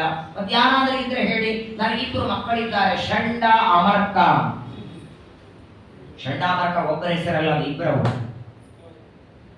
ಷಂಡ ಮರ್ಕ ಬಿಡಿಸಬಾರದು, ಅಮರ್ಕ. ಷಂಡ ಅಂತ ಒಬ್ಬರು, ಅಮರ್ಕ ಅಂತ ಒಬ್ಬರು, ನನಗೆ 2 ಮಕ್ಕಳಿದ್ದಾರೆ, ಬೇಕಾದ್ರೆ ಅವರನ್ನ ಕಳಿಸ್ತೇನೆ ಎಂದಾಗ ಹಿರಣ್ಯಕಶಿಪು ಅಂತ ಅವಶ್ಯವಾಗಿ ಕಳಿಸಿ, ಆಗ ಆ ನಿಮ್ಮ 2 ಮಕ್ಕಳು ನನ್ನ ಮಗನಿಗೆ ತ್ರಿವರ್ಗ ವಿದ್ಯೆ ಹೇಳಬೇಕು, ಧರ್ಮ ಅರ್ಥ ಕಾಮ ಆಗಲಿ ಅಂತ ಷಂಡಾಮರ್ಕರನ್ನ ಕರೆಸಿದ್ದಾರೆ. ಪ್ರತಿನಿತ್ಯದಲ್ಲಿ ಪಾಠ ನಡೀತಾ ಇದೆ. ಪ್ರಹ್ಲಾದನ ಜೊತೆಗೆ 1000 ಜನ ವಿದ್ಯಾರ್ಥಿಗಳು, ಅದೇ ವಯಸ್ಸಿನವರು. ಎಲ್ಲರನ್ನ ಗುರುಕುಲದಲ್ಲಿ ಷಂಡಾಮರ್ಕರ ಪಾಠ. ಕೇವಲ ಹೊಟ್ಟೆ ತುಂಬೋದು ಹೇಗೆ, ಅದಕ್ಕಾಗಿ ಏನ್ ಮಾಡಬೇಕು, ಅದಕ್ಕಾಗಿ ಏನ್ ಕೆಲಸ, ಇಷ್ಟೇ ಹೊರತು ದೇವರಿಲ್ಲ, ಭಕ್ತಿ ಇಲ್ಲ, ಪರಮಾತ್ಮನ ಉಪಕಾರದ ಸ್ಮರಣೆ ಇಲ್ಲ, ಮೋಕ್ಷ ಇಲ್ಲ, ಏನು ಮಾತುಗಳೇ ಇಲ್ಲ. ಯಾಕಂದ್ರೆ ಹಿರಣ್ಯಕಶಿಪು ಹೇಗೆ ದ್ವೇಷ ಮಾಡ್ತಾನೆ, ಆ ದ್ವೇಷ ಭಕ್ತನ ಮಗನಲ್ಲಿ ಹಾಗೂ ಓದುವ ವಿದ್ಯಾರ್ಥಿಗಳಲ್ಲೂ ಅದೇ ಬರಬೇಕು ಅಂತ ಷಂಡಾಮರ್ಕರಿಂದ ಪಾಠವನ್ನ ಮಾಡಿಸ್ತಾ ಇದ್ದಾರೆ. ಯತ್ತತ್ರ ಗುರುಣಾ ಪ್ರೋಕ್ತಂ ಶುಶ್ರುವೇ ನ ಪಪಾಠ. ಕೂಡ್ತಿದ್ದ ಷಂಡಾಮರ್ಕರ ಮುಂದೆ ತಂದೆ ಗುರುಕುಲ ಮಾಡಿದ್ದಾರೆ ಅಂತ ಷಂಡಾಮರ್ಕರ ಎದುರುಗಡೆ ಕೂಡಬೇಕಾದ್ರೆ ಅವರ ಹೇಳುವ ಪಾಠದೊಳಗಿನ 1 ಅಕ್ಷರವೂ ಕಿವಿಯಲ್ಲಿ ಹಾಕೊಳ್ತಿರ್ಲಿಲ್ಲ ಪ್ರಹ್ಲಾದ. ಪಾಠ ಕೊಡೋರು 2 ತರ ಇರ್ತಾರೆ. ಹೇಳಿದ್ದೆಲ್ಲ ಕೇಳಿಸ್ಕೊಂಡು ಅರ್ಥ ಮಾಡಿಕೊಂಡು ರಿಟರ್ನ್ ಒಪ್ಸೋದಕ್ಕೂ ಕೆಲವರು ಕೂತಿರ್ತಾರೆ. ಕೆಲವರು ಪಾಠ ಕೂತೀವಿ ಅಂತ ಒಟ್ಟಿಗೆ 10ರಲ್ಲಿ 11ನೆಯವರು ನಾವು. ಏನು 1 ಅಕ್ಷರ ಕಿವಿ ಹೋಗಿರಲ್ಲ, 1 ಅಕ್ಷರ ತಿಳಿದಿರಲ್ಲ, ಒಟ್ಟಿಗೆ ಪಾಠ ಆಯಿತು. ಕೆಲವು ಸಲ ಹೆಂಗಾಗುತ್ತೆ, ಇವತ್ತು ಯಾರು ಪಾಠಕ್ಕೆ ಬರ್ತಾರೆ ಅವ್ರಿಗೆ ಒಬ್ಬರ ಮನೆ ಊಟಕ್ಕೆ ಹೋಗೋದಾಗ ನಾವು ಬಂದು ಜಾಯಿನ್ ಆಗ್ತೀವಿ ಪಾಠಕ್ಕೆ. ಹಂಗೆ ಹಿರಣ್ಯಕಶಿಪುವಿನ ಪುರೋಹಿತರಾದ ಷಂಡಾಮರ್ಕರ ಪಾಠದಲ್ಲಿ ಎದುರುಗಡೆ ಕೂತ್ಕೊಳ್ತಿದ್ದ 1 ಮಾತು ಕಿವಿ ಹಾಕೊಳ್ತಿರ್ಲಿಲ್ಲ. ಗುರುಕುಲಕ್ಕೆ ಕಳಿಸಿ 6 ತಿಂಗಳಾಯ್ತಂತೆ. 6 ತಿಂಗಳಿಗೆ 1 ಸಲ ಮಗನನ್ನ ಕರೀತಾನೆ. ಆಗಾಗ ಮಕ್ಕಳನ್ನ ಕರೆದು ಏನು ಓದ್ತಿದ್ದೆ ಅಂತ ಕೇಳಬೇಕು ತಂದೆ ತಾಯಿಗಳು. 1-1.5 ಲಕ್ಷ ಫೀಸ್ ಕೊಟ್ಟು, ಡೊನೇಷನ್ ಕೊಟ್ಟು, ಅವರಿಗೇನು ಬಸ್ಸು ಗಾಡಿ ಎಲ್ಲ ಮಾಡಿ ಕೊಟ್ಬಿಡೋದು. ಅವು ಬೆಳಗ್ಗೆ ಹೆಂಗಿರುತ್ತಂದ್ರೆ, ತನ್ನ ಮಗ ಹೇಳೋದಕ್ಕಿಂತ ಮೊದಲು ತಂದೆ ಆಫೀಸ್ಗೆ ಹೋಗ್ಬಿಟ್ಟಿರ್ತಾರೆ, ರಾತ್ರಿ ತಂದೆ ಬರೋದ್ರೊಳಗೆ ಮಗ ಮಲ್ಕೊಂಡ್ಬಿಟ್ಟಿರ್ತಾರೆ. ಅವ್ರಿಗೆ ಇವ್ರಿಗೆ ಮಾತೇ ಇಲ್ಲ. ಬರೋದೇ ಶನಿವಾರ ಭಾನುವಾರ, ಇವ್ರು ಆಚೆ ಇಲ್ಲೋ ಕಾಲ ಕಳೀತಾರೆ. ಹಾಗಾಗಿ ಏನು ಓದಿದ್ರು, ಏನು ನಡೆದಿದೆ, ಒಟ್ಟಿಗೆ ವರ್ಷಕ್ಕೆ ಒಂದಿಷ್ಟು 1-1.5 ಲಕ್ಷ ಒಗೆದು ಬಿಡೋದು ಮಗನ ಮಾರಿಗೆ ಮುಗೋದೈತೆ. ಕೇಳಬೇಕಂತ ಆಗಾಗ ಕೂಡಿಸ್ಕೊಂಡು 6 ತಿಂಗಳು ಷಂಡಾಮರ್ಕರ ಹತ್ರ ಓದಿದ ನಂತರ ಪ್ರಹ್ಲಾದನ್ನ ತೊಡೆ ಮೇಲೆ ಕೂಡಿಸ್ಕೊಂಡ ಅಂತ ಏಕದಾ ಸುರರಾಟ್ ಪುತ್ರ ಬಂಕ ಆರೋಪ್ಯ ತೊಡೆ ಮೇಲೆ ಕೂಡಿಸ್ಕೊಳ್ತಾನೆ, ತಲೆ ಮೇಲೆ ಕೈ ಆಡಿಸ್ತಾನೆ. ಪ್ರಹ್ಲಾದನಿಗೆ ಪ್ರಶ್ನೆ ಏನು ಕೇಳ್ತಾನೆ, ಗುರುಗಳು ಹೇಳಿದ ಪಾಠದಲ್ಲಿ ನಿನಗೇನು ಸೇರಿತು ಅಂತ ಕೇಳ್ತಾನೆ. ಏನು ಓದಿ ಹೇಳುದು ಮುಂದಿನ ಪ್ರಶ್ನೆ. 2 ಬಾರಿ ಮಗನನ್ನ ಕೇಳ್ತಾನೆ. ಮೊದಲನೇ ಸಲ ಕೇಳಿದ್ದು ಪ್ರಪ್ರಚ್ಛ ಕಥ್ಯತಾಂ ವತ್ಸ ಮನ್ಯತೆ ಸಾಧು ಯದ್ಭವಾನ್. ಇಷ್ಟೆಲ್ಲ ಉಪದೇಶ ಮಾಡಿದ್ದಾರೆ, ಅದರಲ್ಲಿ ನಿನ್ನ ಮನಸ್ಸಿಗೆ ಏನು ಹಿಡಿಸ್ತು, ಗುರುಗಳ ಮಾತು ಯಾವುದು ನಿನಗೆ ಇಷ್ಟ ಆಯಿತು ಅಂತ ಮಗನನ್ನ ತೊಡೆ ಮೇಲೆ ಕೂಡಿಸ್ಕೊಂಡು ಹೇಳಿದ್ರೆ, ಎಲ್ಲಿ ನನ್ನ ಮಗ ನನ್ನಂತೆ ವಿಷ್ಣು ದ್ವೇಷ ಮಾಡ್ತಾನೆ, ದೇವರನ್ನ ಬೈಯುವ ನಿಂದೆ ಮಾಡುವ ಮಾತಾಡ್ತಾನೆ ಅಂತ ಅಪೇಕ್ಷೆ ಇಟ್ಟುಕೊಂಡಿದ್ದ ಹಿರಣ್ಯಕಶಿಪುವಾದರೆ ಪ್ರಹ್ಲಾದರಾಜರ ಬಾಯಿಂದ ಬಂದ ಮಾತು ನೋಡಿ, ತತ್ಸಾಧುವನ್ನೇ ಸುರವರ್ಯ ದೇಹಿನಾಂ ಸದಾ ಸಮುದ್ವಿಗ್ನ ಧಿಯಾಮ ಸದ್ಗ್ರಹಾತ್ ಹಿತ್ವಾತ್ಮಪಾತಂ ಗ್ರಹಮಂಧಕೂಪಂ ವನಂ ಗತೋ ಯದ್ಧರಿಮಾಶ್ರಯೇತ್. ದೇವರ ದ್ರೋಹ, ದೇವರ ವಿರೋಧ, ದೇವರ ಬೈಯೋ ಮಾತೇ ಇಲ್ಲ. ಪ್ರಹ್ಲಾದರಾಜರಂತಾರೆ, ಈ ಸಂಸಾರ ಒಂದು ನೀರಿನ ಮೇಲೆ ಗುಳ್ಳೆ ಬರುವಂತೆ ನಶ್ವರವಾದದ್ದು. ಯಾವ ವಸ್ತುವಿನ ಮೇಲೆ ಎಷ್ಟೇ ಪ್ರೀತಿ ಮಾಡಿದರೂ ಕೊನೆ ಜೊತೆಗಂತೂ ಬರೋದಿಲ್ಲ, ಕ್ಷಣಿಕ. ಮೇಲಾಗಿ ಎಲ್ಲ ವಸ್ತುಗಳು ನಮಗೆ ಎಷ್ಟು ಬೇಕೋ ಅಷ್ಟು ಉಪಯೋಗಿಸ್ತೇವೆ, ಯಾವಾಗ ಬೇಕೋ ಆವಾಗ ಬಿಟ್ಟು ಬಿಡುತ್ತೇವೆ. ಒಂದು ಮೊಬೈಲ್ ತಗೊಂಡಾಗ ಇವತ್ತು ದುಡ್ಡು ಕೊಟ್ಟು ತಂದೀನಿ, ತಂದ ಮೇಲೆ 1 ವಾರ ಅದರ ಮೇಲೆ ಎಷ್ಟು ಪ್ರೀತಿ ಇರುತ್ತೋ, ತಂದ 2 ದಿನ ಎಷ್ಟು ಪ್ರೀತಿ ಮಾಡ್ತಾರೆ, 3 ಸಲ ಒರೆಸ್ತಾರೆ, ಶಾಲಿಗ್ರಾಮ ಒರೆಸ್ತಾನೆ, 3 ಸಲ ಒರೆಸೋದೇನು, ಇಡೋದೇನು, ಅಕಸ್ಮಾತ್ ಮರ್ಕೊಂಡು ಎಲ್ಲೋ ಒಂದು ಕಡೆ ಇಡೋದು, ಎದ್ದಾಕ್ಷಣ ಅದನ್ನು ನೋಡೋದು. ಎಲ್ಲಿವರೆಗೆ ಆ ಪ್ರೀತಿ ಎಲ್ಲಿವರೆಗೆ ಇರ್ತದೆ? ಪ್ರಾರಂಭದ 8-10 ದಿನ. 10 ದಿನಗಳ ನಂತರದಲ್ಲಿ ಸ್ವಲ್ಪ ಪ್ರೀತಿ ಕಮ್ಮಿ ಆಗತ್ತೆ. 3 ಸಲ ಒರೆಸೋದ್ಬಿಟ್ಟು 1 ಸಲ ಒರೆಸ್ತಾನೆ. ತಿಂಗಳು 2 ತಿಂಗಳು ಆದ್ರೆ ಇನ್ನೂ ಕಡಿಮೆ. ವರ್ಷ ಅನ್ನೋದು ಎಲ್ಲಿ ಬಿದ್ದಿರ್ತದೆ ಗೊತ್ತಿರಲ್ಲ, ರಿಂಗಾದ್ಮೇಲೆ ಗೊತ್ತಾಗ್ಬೇಕು. ಎಲ್ಲ ವಸ್ತುಗಳು ಹಾಗೆ ನೋಡಿ, ಪ್ರಾರಂಭದಲ್ಲಿ ಇರುವ ಪ್ರೀತಿ ಕೊನೆಗಿರಲ್ಲ. ಆ ವಸ್ತುವಿನ ಬೆಲೆನೂ ಅಷ್ಟೇ ಇರುತ್ತೆ, ನಾವು ಮಾಡುವ ಪ್ರೀತಿನೂ ಹಾಗೆ. ಹಾಗಾಗಿ ಈ ಎಲ್ಲ ವಸ್ತುಗಳ ಮೇಲೆ ಮಾಡುವ ಪ್ರೀತಿಗಿಂತ ಅನಂತ ಪಟ್ಟು ಪ್ರೀತಿ ಒಳಗೆ ಕೂತಿದ್ದಾನಲ್ಲ ಬಿಂಬರೂಪಿ ಪರಮಾತ್ಮ, ಅವನ ಸೇವೆಗೆ, ಅವನ ಆರಾಧನೆಗೆ, ಅವನ ಸ್ಮರಣೆಗೆ ನಮ್ಮ ಆಯುಷ್ಯ. ಆ ದೇವರ ಸೇವೆ ನಮಗೆ ಆಗೋದಕ್ಕೆ ದೊಡ್ಡ ಸಂಪತ್ತು ಯಾವುದು ಅಂದ್ರೆ ಸಜ್ಜನರ ಸಂಘ. ವಿಷ್ಣು ಕಥೆಯನ್ನ ಹೇಳುವ, ಭಗವಂತನ ಮಹಿಮೆಯನ್ನ ಕೊಂಡಾಡುವ ಸಜ್ಜನರ ಸಂಘದಲ್ಲಿ ಇರಬೇಕು, ಅವರಿಂದ ದೇವರ ಕಥೆ ಕೇಳಬೇಕು, ಅದರಲ್ಲೇ ರಮಮಾಣನಾಗಬೇಕು. ಇದನ್ನ ನಾನು ಓದಿ ಬಂದೆ ಎಂದ ಗುರುಕುಲದಲ್ಲಿ. ತೊಡೆ ಮೇಲೆ ಕೂಡಿಸ್ಕೊಳ್ಳುವಾಗ ಎಷ್ಟು ಸಂತೋಷದಿಂದ ಕೂಡಿಸ್ಕೊಂಡಿದ್ದ, ಎಷ್ಟು ಚೆನ್ನಾಗಿ ತಲೆ ಮೇಲೆ ಕೈ ಆಡಿಸಿ ಲಾಲನೆ ಮಾಡಿ, ಏನೋ ಮಗ ಏನು ಕಲ್ತಿದ್ದಿ ಅಂತ ಎಷ್ಟು ನಗನಗತ ಪ್ರಶ್ನೆ ಮಾಡಿದ್ದ. ಇವನ ಬಾಯಿಯಿಂದ ಯಾವಾಗ ದೇವರು, ಸಜ್ಜನರು, ಸಂಘ, ಭಗವಂತನ ಸೇವೆ ಅಂತ ಬಂತೋ ಕಣ್ಣು ಕೆಂಪು ಮಾಡ್ತಾನೆ. ಎಷ್ಟು ಆದರದಿಂದ ಕೂಡಿಸ್ಕೊಂಡಿದ್ದ, ಅಷ್ಟೇ ಕೋಪದಿಂದ ಎತ್ತಿ ಕೆಳಗೆ ಹೋಗದ. ತೊಡೆ ಮೇಲಿದ್ದ ಮಗನನ್ನ ಕೆಳಗೆ ಬಗಿತಾನೆ.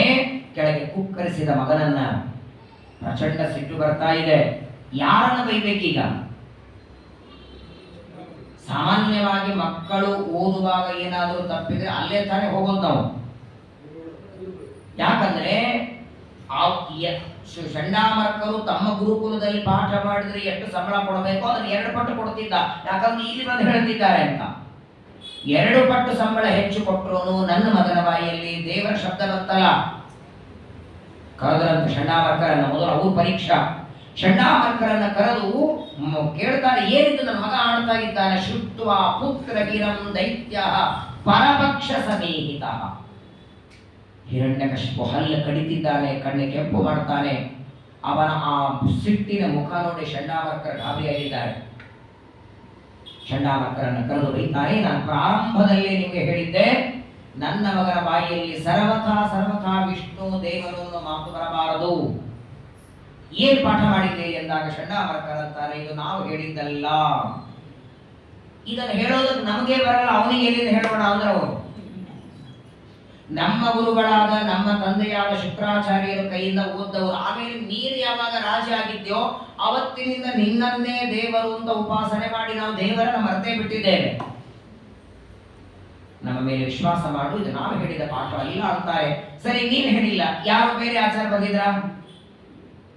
ಮಧ್ಯಾಹ್ನದ ಹೊತ್ತು ಊಟ ಮಾಡಿ ವಿಶ್ರಾಂತಿಯಲ್ಲಿದ್ರೆ ಯಾರೋ ಬೇರೆಯವರು ಬಂದು ನನ್ನ ಮಗನಿಗೆ ತಲೆಯಲ್ಲಿ ಹಾಕೋಗಿದ್ದಾರ? ಹಾಗೂ ಆಗಿಲ್ಲ, ನೀವು ಹೇಳಿಲ್ಲ, ಇನ್ಯಾರು ಹೇಳಿಲ್ಲ. ಹಾಗಾದರೆ ಈ ಬುದ್ಧಿ ನನ್ನ ಮಗನಿಗೆ ಬಂತ ಹೇಗೆ?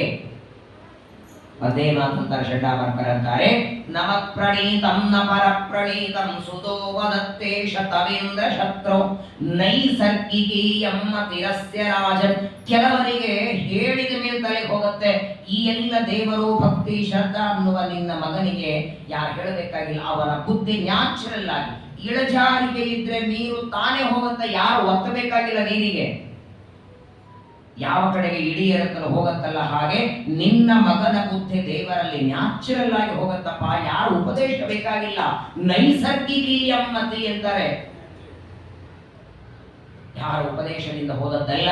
ಆದರೂ ಇವಾಗ ನಿಮ್ಮ ಮಗನನ್ನ ಕಳಿಸಿ ನೀವು 2ನೇ ಬಾರಿ ಪರೀಕ್ಷೆ ಕೇಳಿದಾಗ ನಿಮ್ಮ ಮಗನ ಬಾಯಿಯಲ್ಲಿ ದೇವರು ಅನ್ನೋ ಮಾತು ಬರದೇ ಇದ್ದಾಗ ನಾವು ನೋಡ್ಕೋತೀವಿ. ಸರಿ, ಕರ್ಕೊಂಡು ಹೋಗ್ರಿ ಅಂತಾರೆ. ಪ್ರಹ್ಲಾದರನ್ನ ಕರ್ಕೊಂಡು ಬಂದು ಷಡ್ಡಾಮರ್ಕರ್ ಅಂತಾರೆ, ಯಾಕಪ್ಪ ಮಾರಾಯ ನಿಮ್ಮ ಅಪ್ಪನ ಮುಂದೆ ವಿಷ್ಣು ನಾರಾಯಣ ಅಂತೆ? ಯಾರು ನನಗೆ ಹೇಳ್ಕೊಟ್ಟರು? ಅವರು ಕೇಳಿದ್ರು, ಪಾಪ ಅವರು ಸಮಸ್ಯೆ ಆಗಿ. ನಾವಂತೂ ಹೇಳಿದ್ದಲ್ಲ ಇದು ಪಾಠ, ಯಾರು ಹೇಳಿದ್ದು ಅಂದಾಗ ಪ್ರಹ್ಲಾದ ರಾಜರಂತಾರೆ, ನನಗೆ ಯಾರ ಪಾಠ ಹೇಳಬೇಕಾಗಿಲ್ಲ.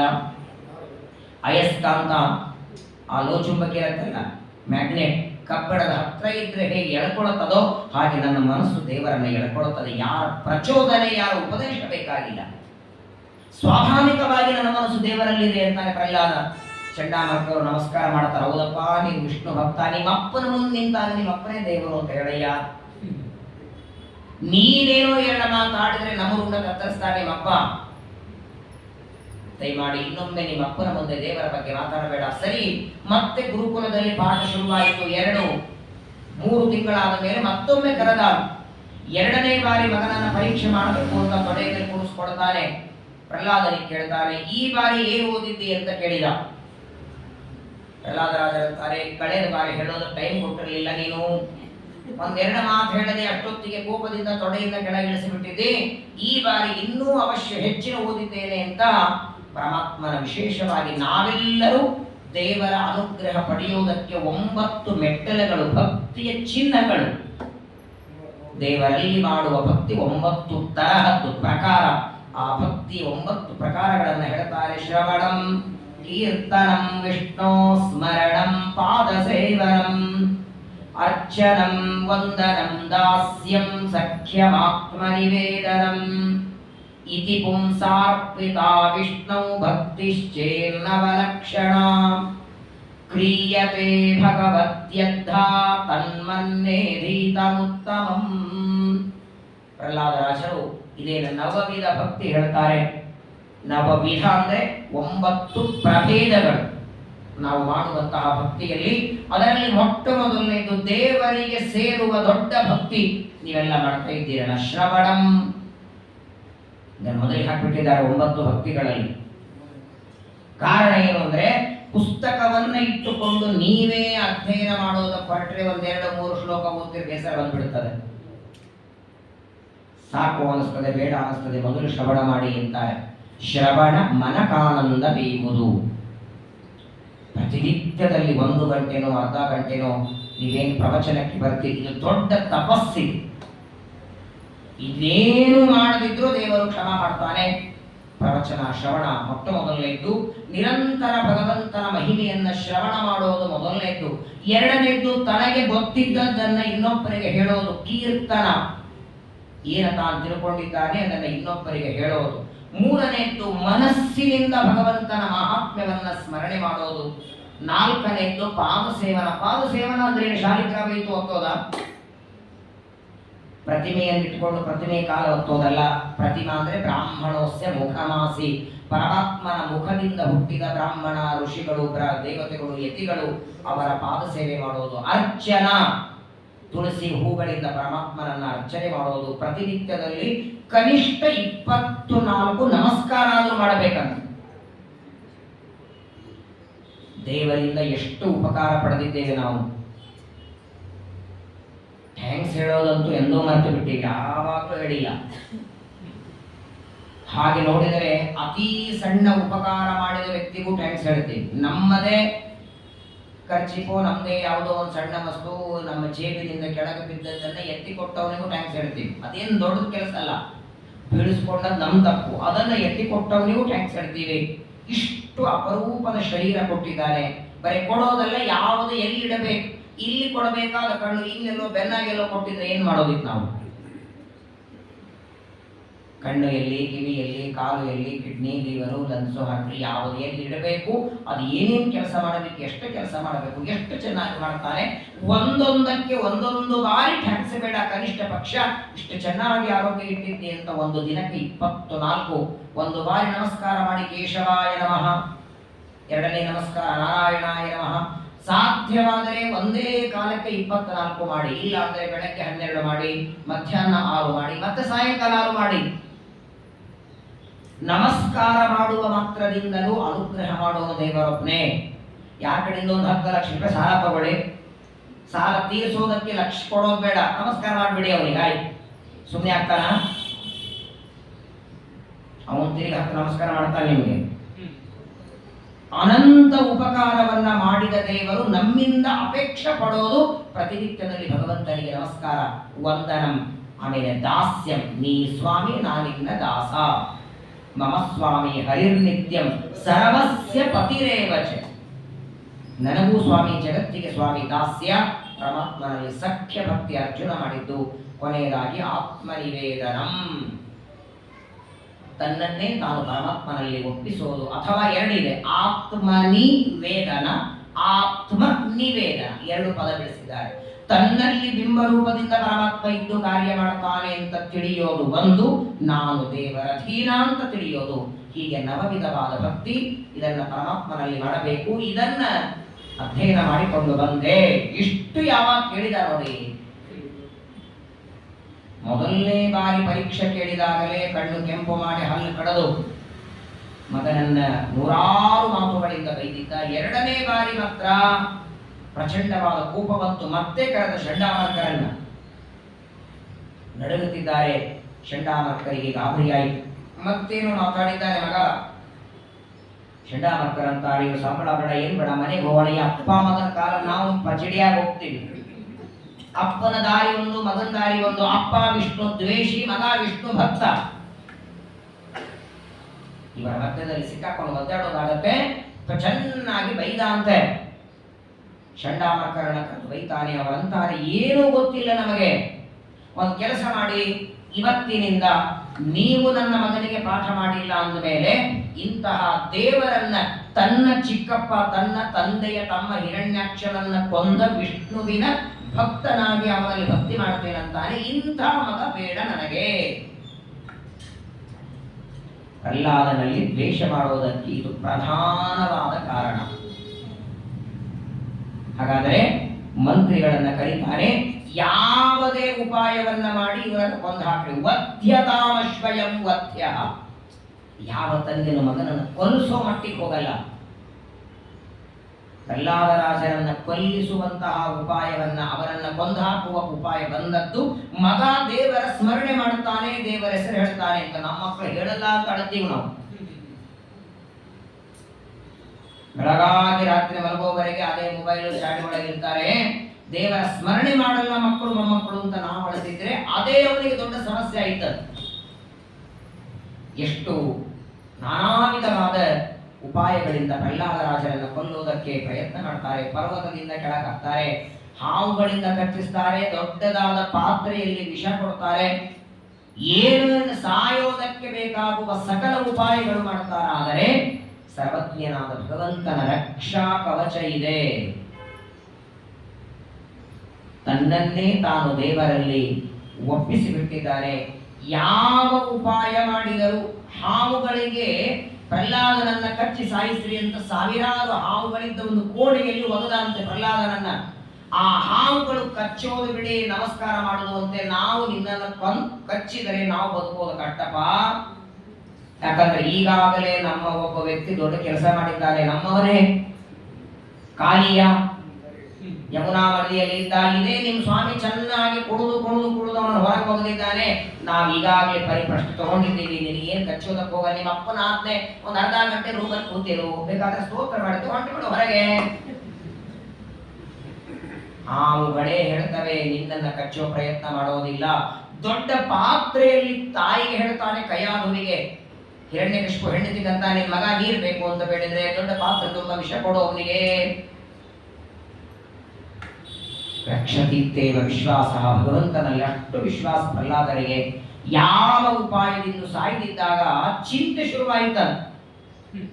ಬ್ರಹ್ಮದೇವರಿಂದ ನಾನು ಒಟ್ಟಾರೆ ಮರಣ ಬೇಡ ಅಂತ ವರ ಬೇಡ್ಕೊಂಡಿದ್ದೆ, ಆ ವರ ನನಗೆ ಕೊಟ್ಟರು, ನನ್ನ ಮಗನಿಗೆ ಕೊಟ್ಟರು. ಅದಕ್ಕೆ ನಾವೇನ್ ಮಾಡ್ತೀವಿ ಸಂಕಲ್ಪದಲ್ಲಿ ರಾಶಿ ನಕ್ಷತ್ರ, ಯಾಕಂದ್ರೆ ನಮ್ದು ಅವ್ರಿಗೆ ಹೋಗ್ಬಿಟ್ರೆ, ನಮ್ದು ರಾಶಿ ನಕ್ಷತ್ರ ನಮಗೆ, ಮಗನ ರಾಶಿ ನಕ್ಷತ್ರ ಮಗನಿಗೆ, ಪ್ರತ್ಯೇಕ ರಾಶಿ ನಕ್ಷತ್ರ ಅವರವರಿಗೆ. ನಾ ಇಲ್ಲೇ ರಾಶಿ ನಕ್ಷತ್ರ ಏನಿಲ್ಲ, ಒಟ್ಟಿಗೆ ಮರಣ ಬರಬಾರದು ಅಂತ ಬೇಡ್ಕೊಂಡಿದ್ದ. ಚಿಂತೆ ಆಯಿತು, ಏನ್ ಮಾಡ್ಬೇಕು? ಕೊನೆಗೆ ಚಂಡಾಮರ್ಕರಿಗಂತಾನೆ, ಏನಿದ್ರು ಕಲಿಯುಗದಲ್ಲಿ ಅನ್ನಗತ ಪ್ರಾಣ. ಇವನು ವಿಷ ಹಾಕಿದ್ರು ಸಾಯಲಿಲ್ಲ, ಪರ್ವತದಿಂದ ಹಾಕಿದ್ರು ಸಾಯಲಿಲ್ಲ ಅಂದ್ರೆ ಒಂದು 3 ದಿನ ಇವನಿಗೆ ಅನ್ನ ನೀರು ಕೊಡಬೇಡಿ. ಕೊನೆಗೆ ನೀರಿಲ್ಲದೆ ಪ್ರಾಣ ಬಿಡ್ತಾನೆ. ಇದು ಬುದ್ಧಿವಂತರ ಲಕ್ಷಣ ಅಂತಾರೆ. ಗುಂಡು ಹಾಕಿ ರಕ್ತದ ಓಕಳಿ ಮಾಡಿ ಸಂಹಾರ ಮಾಡೋದು ಪಾಕಿಸ್ತಾನ ಮಾಡಿದ್ರೆ, ಮೋದಿಯವರ ದೊಡ್ಡದು ನೋಡಿ, ಬರೋರು ಹೋಗೋದು ನೀರೇ ಬಿಟ್ಟು ತೆಗೆದುಬಿಟ್ರೆ ಅವರು. ಸಿಂಧು ನದಿಯ ನೀರನ್ನು ಅದರಿಂದ ಅದು ಒಂದು ರೀತಿಯಲ್ಲಿ ಅದು ಸಂಹಾರವೇ. ಆದರೆ ರಕ್ತಪಾತ ಇದು ಬಹಳ ಘೋರವಾದದ್ದು, ಅದನ್ನು ಬೇಡ. ಅಂದ್ರೆ ಬುದ್ಧಿವಂತಿಕೆ ಹೇಗಿರ್ಬೇಕು, ಮಂತ್ರಿಗಳಲ್ಲಿ ಇರಬೇಕಾದದ್ದು ಜಾಣನಿತನ ಅಂತಾರೆ. ಅವರು ಗುಂಡು ಹಾಕಿದ್ದಾರೆ ಅಂತ ನೇರವಾಗಿ ಗುಂಡು ಹಾಕಬಹುದಲ್ಲ, ಅದನ್ನು ಸಂಪೂರ್ಣ ಹಾಳು ಮಾಡೋದಕ್ಕೆ ನೀರೇ ಹೋಗ್ಲಿಲ್ಲ ಅಂದ್ರೆ ಎಷ್ಟು, ಅದರಿಂದ ಏನೇನಾದ ಒಂದು ಲಿಸ್ಟೇ ಕೊಟ್ಟಿದ್ದಾರೆ, ನೋಡಿರ್ತೀರಿ ನೀವೆಲ್ಲ. ಏನೂ ಇಲ್ಲ, ಧಾನ್ಯಗಳು ಇಲ್ಲ, ಹಣ್ಣುಗಳು ಇಲ್ಲ, ಯಾರಿಗೆ ಕುಡಿಯುವುದಕ್ಕೂ ನೀರಿಲ್ಲ. ಕೊನೆಗೆ ವಿದ್ಯುತ್ ಹೆದೆಯಾಗೋದು ನೀರಿನಿಂದ, ಕರೆಂಟ್ ಇಲ್ಲ, ಬರ್ಬಾದಾಗಿ ಹಾಳಾಗಿ ಹೋಗುತ್ತೆ. ಹಾಗೆ ಅನ್ನ ನೀರಿಲ್ಲದೆ 3-4 ದಿನದಲ್ಲಿ ಸಾಯ್ತಾನೆ. ಇವನನ್ನ ಗುರುಕುಲದಲ್ಲಿ ಕಟ್ಟಿ ಹಾಕಿ ಅಂತ ಚಂಡಾಮರ್ಕರಿಗೆ ಆಜ್ಞೆ ಮಾಡ್ತಾನೆ. ಒಂದು ದಿನ ಮಧ್ಯಾಹ್ನದ ಹೊತ್ತು ಪಾಠ ಮುಗಿಸ್ಕೊಂಡು ಗುರುಗಳು ಮನೆಗೆ ಹೊರಟಿದ್ದಾರೆ. ಇನ್ನೇನು ಚಂಡಾಮರ್ಕರು ಹೊರಟಿದ್ದಾರೆ. ಎಲ್ಲ ದೈತ್ಯ ಬಾಲಕರು ಆಟ ಆಡಬೇಕು, 5 ಗಂಟೆ ಆಯಿತು, ಆಟಕ್ಕೆ ಹೋಗೋಣ ಅಂತ ಎದ್ದಾಗ ಪ್ರಹ್ಲಾದರಾಜರು ಎಲ್ಲರನ್ನ ಕೂರಿಸ್ಕೊಳ್ತಾರೆ. ಎಲ್ಲಿ ಹೊರಟಿರಿ ಅಂತ, ಆಯ್ತಲ್ಲ ಗುರುಗಳ ಪಾಠ ಆಯಿತು, ಮತ್ತೆ ನಾಳೆ ಬೆಳಗ್ಗೆ ಪಾಠದವರೆಗೆ ಟೈಮ್ ಇರುತ್ತೆ, ಹೀಗೊಂದು ರೌಂಡು ಹೋಗಿ ಬರ್ತೇವೆ, ಆಟ ಆಡಿ ಬರ್ತೇವೆ ಎಂದಾಗ ಕೂರಿಸ್ಕೊಂಡು ಪ್ರಹ್ಲಾದರಾಜರು ಉಪದೇಶ ಮಾಡ್ತಾರೆ. ಬಹಳ ನೋಡಿ, ವಯಸ್ಸೇನು 5, 6, 7 ವರ್ಷ, ಆಟ ಆಡಬೇಕಾದ ವಯಸ್ಸೊಳಗೆ ದೈತ್ಯ ಬಾಲಕರನ್ನು ಕೂಡಿಸ್ಕೊಂಡು ಹೇಳ್ತಾರೆ. ಹಂತಾರ್ಥಗಾಮೇ ಶೃಣುತವಚೋ ವತ್ಸರವದ ಶಿವಂ ವಯಸ್ಯಾನ್ ಪಶ್ಯತ ಅಮೃತಾನ್ ಕ್ರೀಡಾಂ ಧಾಮಾ ಪ್ರಮಾತ್ಯತ. ದೇವರು ಅಪರೂಪಕ್ಕೆ ಮಾನವ ಜನ್ಮ ಕೊಟ್ಟಿದ್ದಾನೆ, ಆಟ ಆಡಿ ಕೊಟ್ಟಿದ್ದಾನ. ಆಟ ಆಡಿ ವ್ಯರ್ಥ ಮಾಡೋದಕ್ಕೆ ಜನ್ಮ ಕೊಟ್ಟದ್ದಲ್ಲ. ಮಾನವ ಜನ್ಮದ ಹೊರತಾಗಿ ಬೇರೆ ಯಾವ ಜನ್ಮದಲ್ಲಿಯೂ ಆಟನೇ ಇದೆಯಲ್ಲ. ಆಟ, ಓಟ, ನಿದ್ದೆ ಎಲ್ಲಾ ಜನ್ಮದಲ್ಲಿದೆ. ಜ್ಞಾನ ಮಾಡಿಕೊಳ್ಳೋದಕ್ಕೆ ಮಾನವ ಜನ್ಮ ಬಿಟ್ಟು ಬೇರೆ ಇಲ್ಲ. ನಮ್ಮ ಉತ್ತರಾದಿಮಠ ಸ್ವಾಮಿಗಳು ಪೂರ್ವಾಶ್ರಮದಲ್ಲಿ ವಿದ್ಯಾಪೀಠದಲ್ಲಿ ಓದುವಾಗ ಸಣ್ಣವರಿದ್ದರು, ಇನ್ನು ಮುಂಬೈಯಲ್ಲಿ. ಸಾಯಂಕಾಲ 5 ಗಂಟೆಗೆ ಎಲ್ಲರೂ ಆಟಕ್ಕೆ ಹೋದ್ರೆ ಸರ್ವಜ್ಞಾಚಾರ್ಯ ಅವರ ಹೆಸರು. ಆಚಾರ್ಯ ಹೇಳಬೇಕು, ದೊಡ್ಡ ಆಚಾರ್ಯರು, ಹೋಗೋ ನಿಮ್ ಕ್ಲಾಸ್ ಅವರೆಲ್ಲ ಆಟಕ್ಕೆ ಹೋಗಿದ್ದಾರೆ. ಇಲ್ಲ, ನಾನು ಅಧ್ಯಯನ ಮಾಡಿ. 5 ಗಂಟೆಗೆ ಆಟಕ್ಕೆ ಹೋದ್ರೆ ಓದೋರಲ್ಲ. ಅವಾಗಲೂ ಓದೋರೆ, ರಾತ್ರಿನೂ ಓದೋರೆ, ಯಾರಿಗೆ ಗೊತ್ತು ಮುಂದೋರು ಪೀಠಾಧಿಪತಿಗಳು ಆಗ್ತಿದ್ದು ಮೊದಲೇ ಗೊತ್ತಿತ್ತೋ ಏನು. ಒಂದು ಕ್ಷಣವೂ ಮಾನವ ಜನ್ಮ ವ್ಯರ್ಥ ಮಾಡ್ಕೊಳ್ಳಬಾರದು. ಕಣಶ ಕ್ಷಣಶಶ್ಚೈವ ವಿದ್ಯಾಂ ಅರ್ಥಂಚ ಸಾಧನೆ ಕ್ಷಣತ್ಯಾಗೆ ಕುತೋ ವಿದ್ಯಾ ಕಣತ್ಯಾಗೆ ಕುತೋ ಧರ್ಮ. ಸುಭಾಷಿತ ಹೇಳ್ತಾನೆ, ಎರಡನ್ನ ಯಾವಾಗಲೂ ಸಂಪಾದನೆ ಮಾಡಬೇಕು. ಕ್ಷಣದಲ್ಲಿಯೂ ವಿದ್ಯೆಯನ್ನ, ಸಂಪತ್ತನ್ನ ಸಂಪಾದನೆ ಮಾಡಬೇಕು. ದೇವರು ಕೊಟ್ಟ ಆಯುಷ್ಯವನ್ನ ವ್ಯರ್ಥ ಮಾಡ್ಕೋಬೇಡಿ.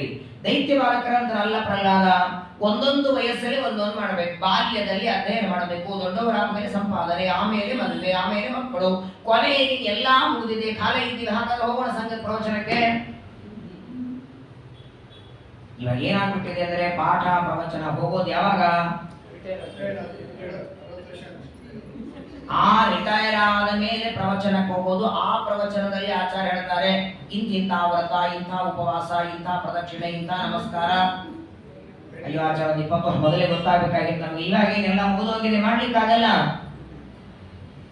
ಪ್ರಹ್ಲಾದರಾಜರಿ ದೈತ್ಯ ಬಾಲಕರಿಗೆ ಅಂತಾರೆ, ಯಾವಾಗೋ ಮುಂದೆ ಮಾಡೋಣ, ಇವಾಗ ಯಾಕೆ ನಾವು ಧರ್ಮವನ್ನ ಮಾಡೋದು ಅಂದ್ರೆ, ಕೌಮಾರ ಆಚರೇತ್ ಪ್ರಾಜ್ಞಃ ಧರ್ಮಾನ್ ಭಾಗವತಾನಿಹ ದುರ್ಲಭಂ ಮಾನುಷಂ ಜನ್ಮ ತದಪ್ಯಧ್ರುವಮರ್ಥದಂ. ಭಾಗವತ ಧರ್ಮಗಳು, ಏಕಾದಶಿ, ಉಪವಾಸ, ಪ್ರದಕ್ಷಿಣೆ, ನಮಸ್ಕಾರ ಎಲ್ಲವೂ ಕೌಮಾರ ಆಚರಣೆ, ಕೌಮಾರಾವಸ್ಥೆಯಲ್ಲಿ ಶುರು ಮಾಡಬೇಕಂತ. ಮುಂದೆ ಮುಂದೆ ಅಂತ ಹಾಕ್ತಾ ಹೋಗಬಾರದು. ಮುಂದೆ ಮಾಡ್ತಾನೆ ಅದು ಮುಂದೆ ಯಾವಾಗ ಬರ್ತದೆ ಕಾಲ? ಮುಂದೆ ಅಂದ್ರೆ ಇದೇ ಶರೀರದಲ್ಲಿ ಮುಂದೆನೋ ಅಥವಾ ಇದರ ಮುಂದಿನ ಶರೀರದಲ್ಲೋ ಯಾವುದೂ ಗೊತ್ತಿಲ್ಲ. ಹಿಂದೆ ಎಷ್ಟು ಬಂತು ನೆನಪಿಲ್ಲ, ಮುಂದೆ ಯಾವುದು ಬರ್ತದೆ ಗೊತ್ತಿಲ್ಲ. ಮುಂದೆ ಎಮ್ಮೆ, ನಾಯಿ, ಸೊಳ್ಳೆ ಮಠದಲ್ಲಿ ಪಾರಾಯಣ ಮಾಡ್ಲಿಕ್ಕಾಗತ್ತೆ? ಬೇಡ. ಇದೇ ಶರೀರದಲ್ಲಿ ಮುಂದೆ ಮಾಡೋಣ ಅಂತ ಮುಂದೆ ಹಾಕ್ತಾ ಹೋಗ್ತಾರೆ. ನೋಡಿ, ಪ್ರಹ್ಲಾದರಾಜರು ದೈತ್ಯ ಬಾಲಕರಿಗೆ ನಮ್ಮ ಆಯುಷ್ಯದ ಲೆಕ್ಕ ಕೊಡ್ತಾರೆ. ಒಬ್ಬ ಮನುಷ್ಯನಿಗೆ 100 ವರ್ಷ ಅಂತ ಇಟ್ಕೊಂಡ್ರೆ ಆ 100 ವರ್ಷದಲ್ಲಿ 50 ವರ್ಷ ನಿದ್ದೆ ಮಾಡಿ ಕಳೀತಾನೆ. ಇನ್ನುಳಿದ 50ರೊಳಗೆ ಪ್ರಾರಂಭದ 8-10 ವರ್ಷ ವಿದ್ಯಾಭ್ಯಾಸ ಅಂತ ಕಳೀತಾನೆ. ಆಗಿಲ್ಲ ಏಕಾದಶಿ ಉಪವಾಸ ಸಣ್ಣವಿದ್ದಾನೆ, ಈಗಿನ 8th 9th 10th ಓದ್ತಾನೆ ಅಂತ. ಆ 10th ಗೆ ಇಷ್ಟು ಪುಸ್ತಕ ಓದಬೇಕು, 16-17 ವರ್ಷಕ್ಕೆ.